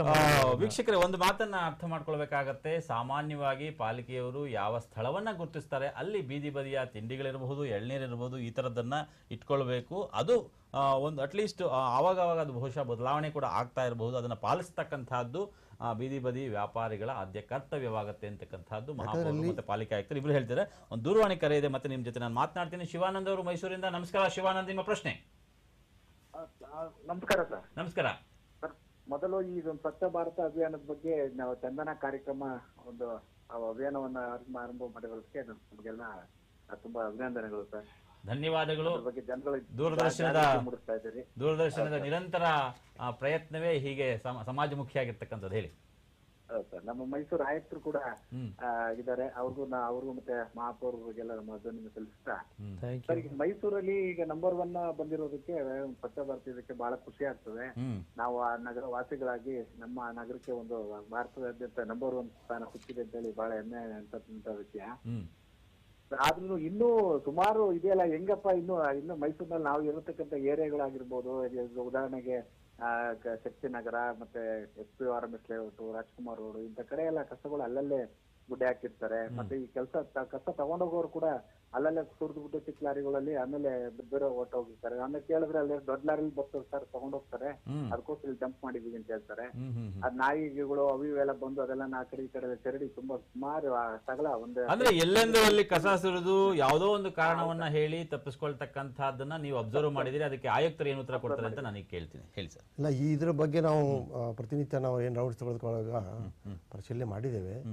ಸೊ ಏನಾಗುತ್ತೆ ಅಂತಂದ್ರೆ, ಈ ನಮ್ಮ ಕೆಲವು ಪೌರ ಕಾರ್ಮಿಕರು ಒಳ್ಳೆ ಕೆಲಸ ಮಾಡ್ತಾ ಇದ್ದಾರೆ. ಆದರೆ ಒಂದು ಈ ಏನು ಹಸಿ ಕಸ ಮತ್ತು ಒಣ ಕಸ ಈ ಬೇರ್ಪಡಿಸಿ ಕೊಡದೇ ಇರೋದ್ರಿಂದ ನಮ್ಮವರು ತಗೊಂಡು ಹೋಗ್ತಾರೆ. ಆಮೇಲೆ ಏನು ಮಾಡ್ತಾರೆ, ಅಲ್ಲಿ ಒಂದು ಕಡೆ ಗುಡ್ಡೆ ಹಾಕ್ತಾರೆ. ಆಮೇಲೆ ನಾವೀಗ ಕಂಟೈನರ್ ಫ್ರೀ ಸಿಟಿ ಮಾಡಬೇಕು ಅಂತ ಕೂಡ ಸರ್ಕಾರದ ಒಂದು ಸೂಚನೆ ಇದೆ. ಅಂದರೆ ಏನಾಗುತ್ತೆ, ಈ ಕಂಟೈನರ್ಗಳು ತುಂಬಿ ಇಲ್ಲ ಇದು ಆಗಿ ಅವೆಲ್ಲ ನಂತರ ಅಲ್ಲಿ ಈ ಕೆಲವು ನಮ್ಮ ಹಸುಗಳು ಕೂಡ ಅಲ್ಲಿ ಒಂದು ತಿನ್ನುವಂಥ ಕೆಲಸ ಮಾಡ್ತಾ ಇದ್ವಿ. ಈಗ ಅವನ್ನೆಲ್ಲ ತೆಗೆದಿದ್ದೀವಿ. ಸೊ ಈಗ ಪ್ರೈಮರಿ ಏನು ಸೋರ್ಸಿಂದ ನಾವು ಕಲೆಕ್ಷನ್ ಆದಮೇಲೆ ಈ ಸೆಕೆಂಡ್ರಿ ಪಾಯಿಂಟ್ಗೆ ಏನು ಬಂದಾಗ ಅಲ್ಲಿಂದ ಡೈರೆಕ್ಟ್ಲಿ ನಾವು ಆಟೋ ಟಿಪ್ಪರ್ದು ಮುಖಾಂತರ ಏನು ಬಂದಿರ್ತಾರೆ, ತೊಗೊಂಡು ಬಂದಿರ್ತಾರೆ, ಅದನ್ನ ಲಾರಿನಲ್ಲಿ ಲೋಡ್ ಮಾಡಿ ಕಳಿಸುವಂತ ವ್ಯವಸ್ಥೆ ಮಾಡ್ತೇವೆ. ಬಟ್ ಇಲ್ಲಿ ನಮ್ಮ ಕೆಲವು ಪೌರ ಕಾರ್ಮಿಕರು ನಾವು ಈಗಾಗಲೇ ಅವ್ರಿಗೆ ತರಬೇತಿನೂ ಕೊಟ್ಟಿದ್ದೀವಿ. ಅಂದ್ರೆ ಅಲ್ಟಿಮೇಟ್ಲಿ ನೀವು ಹೇಳೋದು ಸಾರ್ವಜನಿಕರು ದಯಮಾಡಿ ಹಸಿ ಮತ್ತು ಒಣ ಕಸವನ್ನ ಬೇರ್ಪಡಿಸಿ ಕೊಟ್ಟಾಗ ಈ ರೀತಿ ಸಮಸ್ಯೆಗಳು ಇರೋದಿಲ್ಲ. ಇಲ್ಲ ಅಂದ್ರೆ ಏನಾಗುತ್ತೆ ಅಂದ್ರೆ ನಮ್ಮವರು ಅಲ್ಲಿ ಏನ್ ಮಾಡ್ತಾರೆ, ಗುಡ್ಡೆ ಹಾಕಿಬಿಟ್ಟು ಅಲ್ಲಿ ಮತ್ತೆ ಬೇರ್ಪಡೆ ಮಾಡುವಂತ ಕೆಲಸವನ್ನು ಮಾಡ್ತಾರೆ. ಹಾಗಾಗೋದು ಬೇಡ. ಆತ್ಮೀಯ ವೀಕ್ಷಕರೇ, ತಮ್ಮಲ್ಲಿ ಒಂದು ವಿಚಾರವನ್ನು ಹೇಳಬೇಕಾಗಿದೆ. ಪ್ರತಿಯೊಬ್ಬರು ಕೂಡ ನಿಮಗೆ ಕೊಟ್ಟಂತಹ ಡಸ್ಟ್ಬಿನ್ ಏನಿದೆ, ಡ್ರೈ ಮತ್ತು ವೆಟ್ ವೇಸ್ಟ್ ಮ್ಯಾನೇಜ್ಮೆಂಟ್ಗೋಸ್ಕರ, ಸೆಪರೇಷನ್ಗೋಸ್ಕರ, ಸೆಗ್ರಿಗೇಷನ್ಗೋಸ್ಕರ ಅದನ್ನು ದಯಮಾಡಿ ಉಪಯೋಗಿಸಿ. ಬೇರೆ ಯಾವುದೋ ಕಾರಣಗಳಿಗೆ ಅದನ್ನು ಉಪಯೋಗಿಸಬೇಡಿ. ಪಾಲಿಕೆ ಕೊಟ್ಟಂತಹ ಈ ಡಸ್ಟ್ಬಿನ್ಗಳನ್ನು ಅದೇ ವಿಚಾರಕ್ಕೆ ಉಪಯೋಗಿಸಿ. ಆಗ ಸಮಸ್ಯೆ ಖಂಡಿತ ಕಡಿಮೆ ಆಗತ್ತೆ ಅಂತ ಆಯುಕ್ತರು ಮತ್ತು ಮಹಾಪೌರರು ಇಬ್ರು ಮನವಿ ಮಾಡ್ತಿದ್ದಾರೆ. ದೂರವಾಣಿ ಕರೆ ಇದೆ, ಮತ್ತೆ ನಿಮ್ಮ ಜೊತೆ ಮಾತನಾಡ್ತೀನಿ. ಬೆಳ್ಳಿಯಪ್ಪ ಅವರು ಮೈಸೂರಿನ ಕರೆ ಮಾಡಿದ್ದಾರೆ. ಕೇಳಿ ಬೆಳ್ಳಿಯಪ್ಪ, ನಿಮ್ಮ ಪ್ರಶ್ನೆ. ಹಲೋ. ಮೈಸೂರು ಮಹಾಪೌರಲ್ಲಿ ನಮ್ಮ ಮನವಿ, ದಟ್ಟಗಳ್ಳಿ ಮೈಸೂರಲ್ಲಿ, ಮೈಸೂರು ದಟ್ಟಗಳ್ಳಿಯಲ್ಲಿ ಪೂರ್ತಿ ಸುತ್ತಮುತ್ತ ಎಲ್ಲ ಕಸಗಳು ಅವರು ಸೈಟ್ ಪಕ್ಕ ಮೋರಿ ಅಲ್ಲಿ ಇಲ್ಲಿ ಬಿಸಾಕ್ತಾರೆ. ಹೇಳಕ್ ಹೋದ್ರೆ ಅವರು ನೀವ್ಯಾರು ಅಂತ ಹೇಳಿ ಜಗಳ ಅದು ಇದಾಗ್ತದೆ. ದಯವಿಟ್ಟು ಮಹಾಪೌರರು ಏನಂದ್ರೆ, ತಾವು ಒಬ್ಬ ಸಲಹೆಗಾರರು ಅಥವಾ ಸುತ್ತಮುತ್ತ ಯಾರು ಇದ್ದ ಜನ ಕಳ್ಸ್ಕೊಡಿ. ನಿಮ್ ಕಡೆಯಿಂದ ಬಂದ್ರೆ ಅವ್ರು ಸ್ವಲ್ಪ ಕೇಳ್ತಾರೆ. ಪೂರ ಕಸಗಳೆಲ್ಲ ಆ ಕಡೆ ಈ ಕಡೆ ಚೆಲ್ಲಾಪಲಿ ಆಗಿದೆ. ಆಟೋ ಬರುತ್ತಾರೆ, ಆಟೋಕ್ ಹಾಕಲ್ಲ, ಸೈಟ್ ಅಲ್ಲಿ ಹಾಕ್ತಾರೆ, ಮೋರಿಲ್ ಹಾಕ್ತಾರೆ. ದಯವಿಟ್ಟು ಮಹಾಪೌರರು ಒಂದ್ಸಲ ಇದನ್ನ ಗಮನ ಕೊಡ್ಬೇಕು ಅಂತ ಕೇಳ್ಕೊಳ್ತಾ ಇದ್ದೀನಿ. ಬೆಳ್ಳಿಯಪ್ಪ, ಅದಕ್ಕೆ ಮುಂಚೆ ನಂದೊಂದು ಪ್ರಶ್ನೆ ಇದೆ ನಿಮ್ಗೆ. ಹಲೋ, ಕೇಳಿಸ್ತಾ ಇದೆಯಾ? ಸೊ ನೀವು ಎಲ್ಲಿ ನಿಮ್ಮ ಮನೆ ವಾಸ? ಅಲ್ಲಿ ನಿಮ್ಮ ಮನೆಯಲ್ಲಿ ಹಸಿ ಮತ್ತು ಒಣ ಕಸವನ್ನ ಬೇರ್ಪಡಿಸ್ತಾ ಇದ್ದೀರಾ? ನಾನು ಪಕ್ಕ ಆಗ್ತಾ ಇದ್ದೇನೆ, ಅಕ್ಕಪಕ್ಕದವ್ರು ಹೇಳ್ತಾ ಇದ್ದೇನೆ, ಕೇಳ್ತಾ ಇಲ್ವಾ? ಆಗರು ಕೆಲವರು ಕೇಳಿದ್ರೆ ಇನ್ನು ಕೆಲವರೆಲ್ಲ ಅಕ್ಕಪಕ್ಕದಲ್ಲಿ ಹಾಕಿ ಅಲ್ಲೇ ಮೋರಿ ಗರಿ ಸೈಟ್ ಗಳೆಲ್ಲ ಹಾಕಿ ಕಸ ತುಂಬಿ ಹೋಗಿದೆ. ಅದನ್ನ ಆಟೋ ಬರುತ್ತಾ ಇದೆ, ಆಟೋಕ್ಕೆ ಯಾರು ಹಾಕಲ್ಲ. ಯಾಕೆ 10 ರೂಪಾಯಿ ಕೊಡ್ಬೇಕು, ಯಾಕೆ 20 ರೂಪಾಯಿ ಕೊಡ್ಬೇಕು ಅಂತ. 20 ರೂಪಾಯಿ 10 ರೂಪಾಯಿ ಒಳ್ಳೇದ ಅಲ್ಲ ಗಲೀಜು ಒಳ್ಳೇದ ಅಂತ ಅವ್ರಿಗೆ ಗೊತ್ತಾಗ್ತಾ ಇಲ್ಲ. ಹಾಗೆ ನೀವು ನಿಮ್ಮ ಬಡಾವಣೆಯ ನಾಗರಿಕರನ್ನ ಸೇರಿಸಿ ಏನಾದ್ರೂ ಒಂದು ಸಂಸ್ಥೆ ಅಥವಾ ಯೂನಿಯನ್ ಈ ತರದ್ದೇನಾದ್ರೂ ಕಟ್ಲಿಕ್ಕೆ, ಸಂಸ್ಥೆ ಕಟ್ಲಿಕ್ಕೆ ಏನಾದ್ರೂ ಪ್ರಯತ್ನ ಪಟ್ಟಿದ್ದೀರಾ? ಒಂದು ಸಂಘದ ಮೂಲಕ ಅದನ್ನ ಮಾಡ್ಲಿಕ್ಕೆ ಬೇಕಾದಷ್ಟು ಇದೆ. ನಾನು ಹೇಳಕ್ ಇಷ್ಟಪಡ್ತಾ ಇಲ್ಲ, ನಾನು ಬೇಕಾದಷ್ಟು ಸಂಘ ಸಂಸ್ಥೆಯಲ್ಲಿ ಮಾಡ್ತಾ ಇದ್ದೀನಿ. ಆದ್ರೆ ಮಹಾಪೌರಗಳು ನಾನು ನಗರ ಪಾಲಿಕೆಯಿಂದ ಬಂದು ಅಂತ ಹೇಳಿದ್ರೆ ಸಂಘದಿಂದ ತೀರ್ಥ ಒಂದು ಗಾದೆ ಇದೆಯಲ್ಲ, ಆತರ ಆದ್ರೆ ಜನರು ಸ್ವಲ್ಪ ಕೇಳುತ್ತಾರೆ ಅಂತ ನನ್ನ ಮನವಿ. ಖಂಡಿತ ನೀವು ಹೇಳಿದ್ದು ನಿಜ. ಹಾಗೇನೆ ಸಂಘದ ಮೂಲಕ ಹೋದಾಗ ತುಂಬಾ ಕೆಲಸಗಳಾಗತ್ತೆ, ಸಕ್ಸಸ್ ಆಗತ್ತೆ, ಯಶಸ್ಸು ಸಿಗತ್ತೆ. ಎಲ್ಲವೂ ಸರ್ಕಾರ ಮಾಡ್ಲಿಕ್ಕಾಗಲ್ಲ. ನಾಗರಿಕ ಪ್ರಜ್ಞೆಯನ್ನ ನಿಮ್ಮಂತಹ ಪ್ರಜ್ಞಾವಂತರು ಬೆಳೆಸಿದಾಗ, ಒಂದು ಸಂಘದ ಮೂಲಕ ಅದನ್ನ ಮಾಡಿದಾಗ ಖಂಡಿತ ಒಳ್ಳೇದಾಗತ್ತೆ. ಹಾಗೇನೆ ನಿಮ್ಮ ಪ್ರಶ್ನೆಯನ್ನ ನಾನು ಇಬ್ರು ಮಹಾಪೌರರಿಗೂ ವರ್ಗಾಯಿಸ್ತೇನೆ, ಆಯುಕ್ತರಿಗೂ ವರ್ಗಾಯಿಸ್ತೇನೆ. ಮೊದಲು ಮಹಾಪೌರರು ಇದಕ್ಕೆ ಉತ್ತರ ಕೊಡ್ಲಿ. ಬೆಳ್ಳಿಯಪ್ಪ ಅವರು ಹೇಳ್ತಾ ಇರೋದು ತುಂಬಾ ಒಳ್ಳೇದದು. ಬಟ್ ಆ ಬೆಳ್ಳಿಯಪ್ಪ ಅವ್ರಿಗೆ ಇರುವಂತ ಕಾಳಜಿ ಬೇರೆಯವ್ರಿಗೂ ಇದ್ರೆ ಈ ರೀತಿ ಸಮಸ್ಯೆಗಳು ಬರೋದಿಲ್ಲ. ಇದು ಈಗ ಅವ್ರು ಹೇಳ್ತಾ ಇರೋದು ಕರೆಕ್ಟು. ಏಕೆಂದ್ರೆ ನಮ್ಮ ವೆಹಿಕಲ್ ನಗರ ಪಾಲಿಕೆಯಿಂದ ಬಂದರೂ ಕೂಡ ಅದಕ್ಕೆ ಕಸ ಆಗ್ತಂತಾನೆ ಇವ್ರು ತಗೊಂಡೋಗಿ ಬರೀ ಫುಟ್ಪಾತ್ಗೆ ಮೋರಿಗೆ ಹಾಕ್ತೀವಿ ಅಂತ ಹೇಳಿದ್ರೆ ಅದು ತಪ್ಪು ಸಾರ್ವಜನಿಕರದು ಆಗತ್ತೆ. ಇಲ್ಲಿ ಬರೀ ನಗರ ಪಾಲಿಕೆ ಒಂದ್ರಿಂದನೇ ಸ್ವಚ್ಛ ಮಾಡೋಕ್ಕಾಗೋದಿಲ್ಲ. ನಗರ ಪಾಲಿಕೆ ಮತ್ತು ಸಾರ್ವಜನಿಕರು ಇಬ್ರು ಸೇರಿದಾಗ ಮಾತ್ರ ನಾವು ಸ್ವಚ್ಛವಾದಂತ ನಗರವಾಗಿ ನಾವು ಇಟ್ಕೋಬಹುದು. ಈಗ ನಾವು ನೋಡ್ತಾ ಇದೀವಿ, ಕಸ ಹಾಕೋ ಕಡೆ ರಂಗೋಲಿ ಹಾಕಿರ್ತಕ್ಕಂಥದ್ದು ನಾವು ನೋಡ್ತಾ ಇದೀವಿ. ಬಹುಶಃ ಇದು ಒಂದು ಹೊಸ ಪ್ರಯತ್ನ ಅನ್ಸುತ್ತೆ. ಅದಕ್ಕೋಸ್ಕರ ಯಾವ್ದೊಂದು ಅರಿವು ಮೂಡಿಸೋ ಕೆಲಸಕ್ಕೋಸ್ಕರ ನಾವು ಫುಟ್ಪಾತ್ ಗಳಲ್ಲಿ ಒಂದೊಂದು ಕಾರ್ನರ್ ಮೂಲೆಗಳಲ್ಲಿ ಎಲ್ಲೆಲ್ಲಿ ಕಸ ಹಾಕ್ತಾ ಇದ್ರು ಅಲ್ಲಿ ರಂಗೋಲಿಗಳನ್ನ ಹಾಕ್ಬಿಟ್ಟು ಇಲ್ಲಿ ಯಾರು ಕಸ ಹಾಕ್ಬಾರ್ದು ಅನ್ನೋ ದೃಷ್ಟಿಯಿಂದ ಆ ಕೆಲಸವನ್ನ ಮಾಡಿದೀವಿ.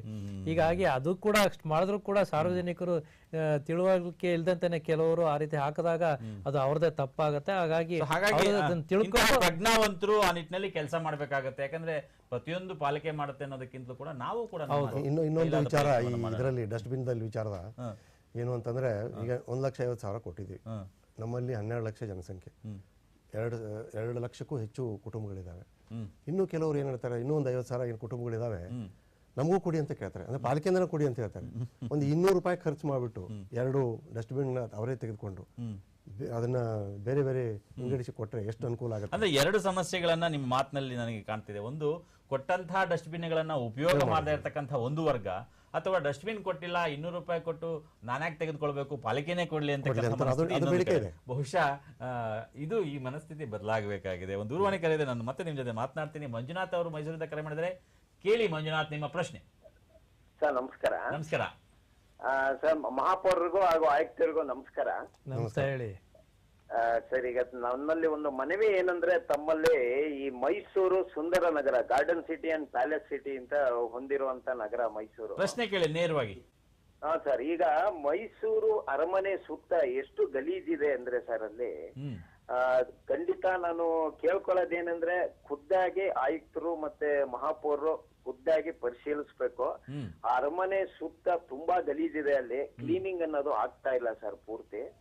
ಆಮೇಲೆ ಈ ಕಾರ್ಪೊರೇಷನ್ದು ಲಾರಿಗಳು ಏನ್ ಕಸ ತುಂಬಿಕೊಂಡು ಹೋಗುತ್ತೆ ರೋಡಲ್ಲಿ, ಹಿಂದ್ಗಡೆ ಬರುವಂತ 2 ವೀಲರ್ ಆಗ್ಬೋದು 4 ವೀಲರ್ ಆಗ್ಬೋದು, ಅವ್ರ ಮೇಲೆ ಪೂರ್ತಿ ಕಸಗಳು ಬೀಳುತ್ತೆ ಸರ್. ಯಾವುದೇ ತರದ್ದು ಕ್ಲೋಸ್ ಆಗಿರೋದಿಲ್ಲ ಸರ್. ಆಮೇಲೆ ತಮ್ಮಲ್ಲಿರುವಂತ ಲಾರಿಗಳಲ್ಲಿ ತುಂಬಾ ಅಂದ್ರೆ ಎಲ್ಲ ಕಟ್ಟಾಗಿದೆ, ಸೈಡು ಬ್ಯಾಕು ಆ ಡೋರ್ಗಳೆಲ್ಲ ಕಟ್ಟಾಗಿ ಹಾಗಾಗಿ ತೂತ್ಗಳಾಗಿದೆ. ಅದರಿಂದ ಪೂರ್ತಿ ಕಸಗಳೆಲ್ಲ ಬೀಳುತ್ತೆ ಸರ್ ಪೂರ್ತಿ ರೋಡಲ್ಲಿ. ಮಂಜುನಾಥ್ ಅವರೇ, ಬಹಳ ಒಳ್ಳೆ ಪ್ರಶ್ನೆಯನ್ನ ಕೇಳಿದ್ರಿ. ಮೊದಲನೇದಾಗಿ ಅರಮನೆಯ ಸುತ್ತಮುತ್ತ ತಾವೇನ್ ಕಸ ಕಂಡ್ರಿ ಅಂತ ಹೇಳಿದ್ರಿ. ಅದು ಅರಮನೆ ಅಂತಕ್ಕಂಥದ್ದು ಬಹಳ ಮುಖ್ಯವಾದಂತಹ ಒಂದು ಸ್ಥಳ ಮೈಸೂರಿಗೆ. ಒಂದು ಅಂತಹ ಸ್ಥಳದಲ್ಲಿ ಇತ್ತೀಚೆಗೆ ನೋಡಿದ್ರ, ಹಿಂದೆ ನೋಡಿದ್ರ, ಅಥವಾ ಸ್ವಚ್ಛ ಭಾರತ ಅಭಿಯಾನದಲ್ಲಿ ನಂಬರ್ 1 ಸ್ಥಾನ ಬಂದ ಮೇಲೆ ನೋಡಿದ್ರ ಹೇಗೆ? ಬಹುಶಃ ಕರೆಕ್ಟ್ ಆಯ್ತು ಅನ್ಸುತ್ತೆ. ಏನ್ ಹೇಳ್ತೀರಿ? ಇಲ್ಲ, ಇದು ಅರಮನೆ ಸುತ್ತಮುತ್ತಲು ನಾವು ಇದೇನು ಕೋರ್ ಝೋನ್ ಅಂತ ಏನ್ ಹೇಳ್ತೀವಿ, ಅದನ್ನ ಬಹಳಷ್ಟು ಒಂದು ಮಹತ್ವ ಕೊಡಬೇಕಾಗತ್ತೆ. ಯಾಕಂದ್ರೆ ನಮ್ಮ ಒಂದು ಈ ಪಾರಂಪರಿಕ ನಗರ ಅಂತ ಹೇಳ್ತೀವಿ, ಸುಮಾರು 201 ಪಾರಂಪರಿಕ ಕಟ್ಟಡಗಳು ನಮ್ಮ ಮೈಸೂರು ನಗರದಲ್ಲಿದ್ದಾವೆ. ಸೊ ಇದು ಮೈಸೂರು ಅರಮನೆ ಅಂತಂದ್ರೆ ಅದು ಚರ್ಚ್ ಆಗಲಿ, ಇಲ್ಲಿ ಸುತ್ತಮುತ್ತಲೂ ನಾವು ಆದ್ಯತೆಯನ್ನು ಕೊಟ್ಟು ಅಲ್ಲಿ ಪ್ರತಿನಿತ್ಯ ಇದೇನಾಗುತ್ತೆ, ಪ್ರವಾಸಿಗರು ಭಾಳ ಬರೋದ್ರಿಂದ ಸಾಯಂಕಾಲ ಅನ್ನೋದ್ರೊಳಗೆ ಸ್ವಲ್ಪ ಕಸ, ಅಂದ್ರೆ ಎಸ್ಪೆಷಲಿ ಪಾರಂಪರಿಕ ಕಟ್ಟಡಗಳ ಸುತ್ತಮುತ್ತ ವಿಶೇಷವಾದಂತಹ ಒಂದು ಪ್ರಾಮುಖ್ಯತೆಯನ್ನು ಕೊಟ್ಟು ಮಾಡ್ತಕ್ಕಂಥದ್ದಿದೆ. ಸಂಜೆ ಈ ರೀತಿ ಆಗಬಹುದು ಅಂತ ಬೆಳಿಗ್ಗೆ ಅನ್ನೋದ್ರೊಳಗೆ ಅದನ್ನ ನಾವು ಕ್ಲೀನ್ ಆಗಿ ಇಡ್ತಾ ಇದ್ದೀವಿ. ಖಂಡಿತ. ಪ್ರಕಾಶ್ ಅವರು ಮೈಸೂರಿಂದ ಕರೆ ಮಾಡಿದರೆ. ಕೇಳಿ ಪ್ರಕಾಶ್, ನಿಮ್ಮ ಪ್ರಶ್ನೆ. ಹಲೋ. ಹಲೋ. ನಮಸ್ಕಾರ ಪ್ರಕಾಶ್ ಅವರ, ಪ್ರಶ್ನೆ ಕೇಳಿ. ಸರ್ ನಮಸ್ತೆ. ನಮಸ್ತೆ. ಕಮಿಷನರ್ ಸಾಹೇಬರಿಗೆ ಮತ್ತೆ ನಿಂಗಪ್ಪ ಸಾಹೇಬರಿಗೆ ಇಬ್ಬರಿಗೂ ಧನ್ಯವಾದಗಳು. ನನ್ನ ಪ್ರಶ್ನೆ ಇಷ್ಟೇ, ನೇರವಾಗಿ ಪ್ರಶ್ನೆ ಬರ್ತೀನಿ. ಸರಸ್ವತಿಪುರಂ 14 ಮೈನಲ್ಲಿ ಒಂದು ಮನೆ ಇದೆ, ಅದು ಈಗ ಒಂದು 5-6 ವರ್ಷದಿಂದ ಯಾರು ವಾಸವಾಗಿಲ್ಲ. ಅದು ಲಿಂಗಪ್ಪ ಸರ್ ಗಮನಕ್ಕೂ ತಂದಿದೀವಿ, ಆದ್ರೂ ಇಲ್ಲಿವರೆಗೂ ಅವ್ರ ಅದ್ರ ಬಗ್ಗೆ ಏನು ತಗೊಂಡಿಲ್ಲ. ಒಂದು ಮರ ಇದೆ ಅವ್ರ ಮನೆ ಒಳಗಡೆ, ಅದು ಇದಾಗೋಗೈತೆ. ಯಾವಾಗ ಕರೆಂಟ್ ಮಳೆ ಗಾಳಿ ಜೋರ ಬಂದ್ರು ಬಿದ್ದು, ಇಲ್ಲ ಎಲೆಕ್ಟ್ರಿಕ್ ಲೈನ್ ಮೇಲೆ ಎಲ್ಲ ಆ ಕಡೆ ಮನೆ ಈ ಕಡೆ ಮನೆ ಮೇಲೆ ಬಿದ್ದು ಇದಾಗ್ಬೋದು, ಅನಾಹುತ ಆಗ್ಬೋದು. ಮತ್ತೆ ಆ ಮನೆ ಒಳಗೆ ಯಾರು ಇಲ್ಲದ್ರಿಂದ ಗಾರ್ಬೇಜ್ ಎಲ್ಲ ತಂದಾಕ್ತಾರೆ. ಖಂಡಿತ ನಿಮ್ಮ ಪ್ರಶ್ನೆ ಪ್ರಕಾಶ್ ಅವರೇ, ಲಿಂಗಪ್ಪ ಅವ್ರು ಏನು ಇದು ಹೇಳ್ತಾರೆ ಅದನ್ನ ಕೇಳಿ. ನಿಮ್ಮ ಪ್ರಶ್ನೆ ನಮ್ಗೆ ಅರ್ಥವಾಗಿದೆ. ಸರಸ್ವತಿಪುರಂನಲ್ಲಿ ಇರ್ತಕ್ಕಂತಹ ಮನೆ ಮತ್ತು ಅಲ್ಲಿ ವಾಸ ಆಗದೆ ಇರ್ತಕ್ಕಂಥ ಜನ, ಹಾಗಾಗಿ ಅದನ್ನ ಕಸದ ತೊಟ್ಟಿಯಾಗಿ ಜನ ಮಾರ್ಪಡಿಸ್ತಾ ಇದ್ದಾರೆ ಅಂತಕ್ಕಂಥದ್ದು ಮೊದಲನೇದಾಗಿ ಪೌರ್ಯ. ಇಲ್ಲ, ಅದು ನನಗೆ ಸಾಮಾನ್ಯವಾಗಿ ಅದು ಯಾವುದು 14th ಮನೆಯಲ್ಲಿ ಖಾಲಿ ಇರೋದು ಅಂತ ಮನೆ ಅಂತೇಳಿ ನನಗೆ ಜ್ಞಾಪಕಕ್ಕೆ ಬಂದಿಲ್ಲ. ಬಂದ್ರೆ ಅದೇನು ಅಂತ ದೂರ ಸಲ್ಲಿಸಿದ್ರೆ ಅದೇನು ಅಂತೇಳಿ ನಾನು ನೋಡ್ತೀನಿ. ಬಟ್ ಇನ್ನೊಂದೇನು ಅಂತ ಅಂದ್ರೆ, ಈಗ ಒಂದು ಮನೆ ಒಳಗಡೆ ಇರುವಂತ ಮರನ ನಾವು ತೆಗೆಯೋದಕ್ಕೆ ಇಮಿಡಿಯೇಟ್ ಆಗಿ ಬರೋದಿಲ್ಲ. ಯಾಕೆಂದ್ರೆ ಅದು ಅವಕಾಶನೂ ಇಲ್ಲ ನಗರ ಪಾಲಿಕೆಯಿಂದ. ನಾವು ಅದನ್ನ ತೆಗಿಬೇಕು ಅಂತ ಅಂದ್ರೆ ಫಾರೆಸ್ಟ್ ಡಿಪಾರ್ಟ್ಮೆಂಟ್ ಬರೀಬೇಕು, ಫಾರೆಸ್ಟ್ ಡಿಪಾರ್ಟ್ಮೆಂಟ್ ಅವ್ರು ತೆಗಿಬೇಕು ಹೊರತು, ಇಲ್ಲ ಅಂತಂದ್ರೆ ಅವ್ರು ಕೋರ್ಟ್ ಸಂಬಂಧಪಟ್ಟಂಗೆ ನಿಮಗೆ ಬಂದು ಸಲ್ಲಿಸಲಿ ಅಂತ ನಾನು ಹೇಳ್ತೀನಿ. ಸಮಯ ಮೀರ್ತಾ ಇರೋದ್ರಿಂದ ಈಗ ಇನ್ನೇನು ದಸರಾ ಹತ್ರ ಬರ್ತಾ ಇದೆ. ಸೊ ಮೈಸೂರು ದಸರಾ ಅಂದಾಗ ವಿಶ್ವದ ಎಲ್ಲೆಡೆ ಜನ ಒಂದು ಬೆರಗುಗಣ್ಣಿನಿಂದ ನೋಡ್ತಿರ್ತಾರೆ. ಸೊ ಈ ನಿಟ್ಟಿನಲ್ಲಿ ದಸರಾಗೆ ಮುನ್ನ ಪಾಲಿಕೆ ಏನು ಕ್ರಮಗಳನ್ನ ಕೈಗೊಳ್ಳುತ್ತೆ ಈ ಸ್ವಚ್ಛತೆ ಬಗ್ಗೆ? ನಮ್ಮ ಒಂದು ಪಾಲಿಕೆ ವ್ಯಾಪ್ತಿನಲ್ಲಿ ಪ್ರತಿನಿತ್ಯ 402 ಮೆಟ್ರಿಕ್ ಟನ್ ಇದು ಏನು ಕಸ ಬರುತ್ತೆ. ಅದರಲ್ಲಿ ನಮ್ಮ ಮನೆಗಳಿಂದ ಸುಮಾರು 319 ಟನ್ ಬರ್ತದೆ. ಆಮೇಲೆ ವಾಣಿಜ್ಯ ಉದ್ಯಮಿಗಳಿಂದ 9 ಟನ್ನು, ಹೋಟೆಲ್ ಮತ್ತು ರೆಸ್ಟೋರೆಂಟ್ಗಳಿಂದ ಸುಮಾರು 15 ಟನ್ ಬರ್ತದೆ. ಕಲ್ಯಾಣ ಮಂಟಪ, ಸಮುದಾಯ ಭವನ ಅಲ್ಲಿಂದ ಒಂದು 6 ಟನ್ ತನಕ ಬರ್ತದೆ. ರಸ್ತೆ ನಾವು ಸ್ವೀಪಿಂಗ್ ಏನು ಮಾಡ್ತೀವಿ, ರಸ್ತೆ ಸ್ವಚ್ಛತೆಯಿಂದನೂ 17 ಟನ್ನದಷ್ಟು ಪ್ರತಿನಿತ್ಯ ಇದು ವೇಸ್ಟ್ ಜನರೇಟ್ ಆಗ್ತದೆ. ಸೊ ಇದೇ ರೀತಿ ಮಾರುಕಟ್ಟೆ, ಆಮೇಲೆ ತೋಟಗಾರಿಕೆ ಎಲ್ಲ ಕೂಡಿಸಿ 402 ಟನ್ ಬಂದಾಗ ಅದನ್ನ ನಮ್ಮ ಅನಿಮಲ್ ವೇಸ್ಟ್ಗೆ ಒಂದು ಸಪರೇಟ್ ಆಗಿ ಚೈನ್ ಇದೆ, ಲಿಂಕ್ ಇದೆ. ಅದನ್ನು ನಾವು ಡೀಪ್ ಬರಿಯಲ್ ಮಾಡ್ತೇವೆ. ಇದರಲ್ಲಿ ಉಳಿದಂತೆ ಏನು ಹಸಿ ಕಸ ಮತ್ತು ಇದನ್ನೇನಿದೆ ಅದಕ್ಕೆ ನಾವು 9 ಕಡೆ ಈಗಾಗಲೇ dry waste, zero waste management centres ಅಂತ ಅದನ್ನು ಕೂಡ ಸ್ಟಾರ್ಟ್ ಮಾಡಿದ್ವಿ. ಅಲ್ಲಿ ಒಂದು 45 ಟನ್ದಷ್ಟು ತ್ಯಾಜ್ಯ ವಿಲೇವಾರಿ ಆಗ್ತದೆ. ದಸರಾಗೆ ಮುನ್ನ ವಿಶೇಷವಾಗಿ ಏನಾಗಿದೆ, ಇದು ಇಷ್ಟೆಲ್ಲ ನಾವು ಗಣನೆಗೆ ತೆಗೆದುಕೊಂಡಾಗ ಈ ದಸರೆಗೆ ನಾವು ಪ್ರತಿ ದಸರೆಗೆ ಚಾಮುಂಡಿ ಬೆಟ್ಟದಲ್ಲಿ ಆಗಲಿ, ರಾಲೆ ಸುತ್ತಮುತ್ತಲಾಗಲಿ, ನಗರದಲ್ಲಿ ಆಗಲಿ ವಿಶೇಷ ನಾವು ಕೆಲವು ಹೆಚ್ಚಿಗೆ ಒಂದು ಈ ಕಾರ್ಮಿಕರನ್ನ ನೇಮಕ ಮಾಡಿಕೊಂಡು ಈ ರಾತ್ರಿ ಏನು 10-11 ಗಂಟೆ ಆಗುತ್ತೆ, ಅದೆಲ್ಲ ಮುಗಿದ ನಂತರ ರಾತ್ರಿ ಎಲ್ಲ ಬೆಳಗ್ಗೆ ನನ್ನದ್ರೊಳಗನೆ ಕ್ಲೀನ್ ಮಾಡಿಸೋ ಒಂದು ಖಂಡಿತ ಬಹಳ ಒಳ್ಳೆ ವಿಚಾರ. ವೀಕ್ಷಕರೇ, ಒಂದು ಮಾತನ್ನು ನಾವು ನೆನಪಿಟ್ಕೊಳ್ಬೇಕು, ಯಾವುದೇ ನಗರಕ್ಕೆ ಹೋದ್ರೂ ಕೂಡ ನಾವು ಹೊರಗಡೆಯವರಾದ್ರೂ ಕೂಡ ನಗರವನ್ನು ಸ್ವಚ್ಛವಾಗಿರ್ತಕ್ಕಂಥದ್ದು ನಮ್ಮ ಆದ್ಯ ಕರ್ತವ್ಯ ಆಗಬೇಕು. ನಮ್ಮ ನಗರವಾದ್ರೆ ಕೂಡ ಅಷ್ಟೇ ಜವಾಬ್ದಾರಿಯಿಂದ ನಾವು ವರ್ತಿಸಬೇಕು ಅಂತ ಹೇಳ್ತಾ, ಮೈಸೂರು ನಗರದ ಸ್ವಚ್ಛತೆಯ ಬಗ್ಗೆ ಸಾಕಷ್ಟು ಮಾಹಿತಿಗಳನ್ನು ತಿಳಿಸಿಕೊಟ್ಟಂತಹ ಮಹಾಪೌರಾದ ಲಿಂಗಪ್ಪನವರಿಗೆ ಮತ್ತು ಆಯುಕ್ತರಿಗೆ ಇಬ್ಬರಿಗೂ ಕೂಡ ತಮ್ಮೆಲ್ಲರ ಪರವಾಗಿ ಹಾಗೂ ದೂರದರ್ಶನ ಚಂದನ ವಾಹಿನಿ ಪರವಾಗಿ ಅನಂತ ಧನ್ಯವಾದಗಳು. ಧನ್ಯವಾದಗಳು. ನಮಸ್ತೆ. ಚಂದನ ಕಾರ್ಯಕ್ರಮದಿಂದ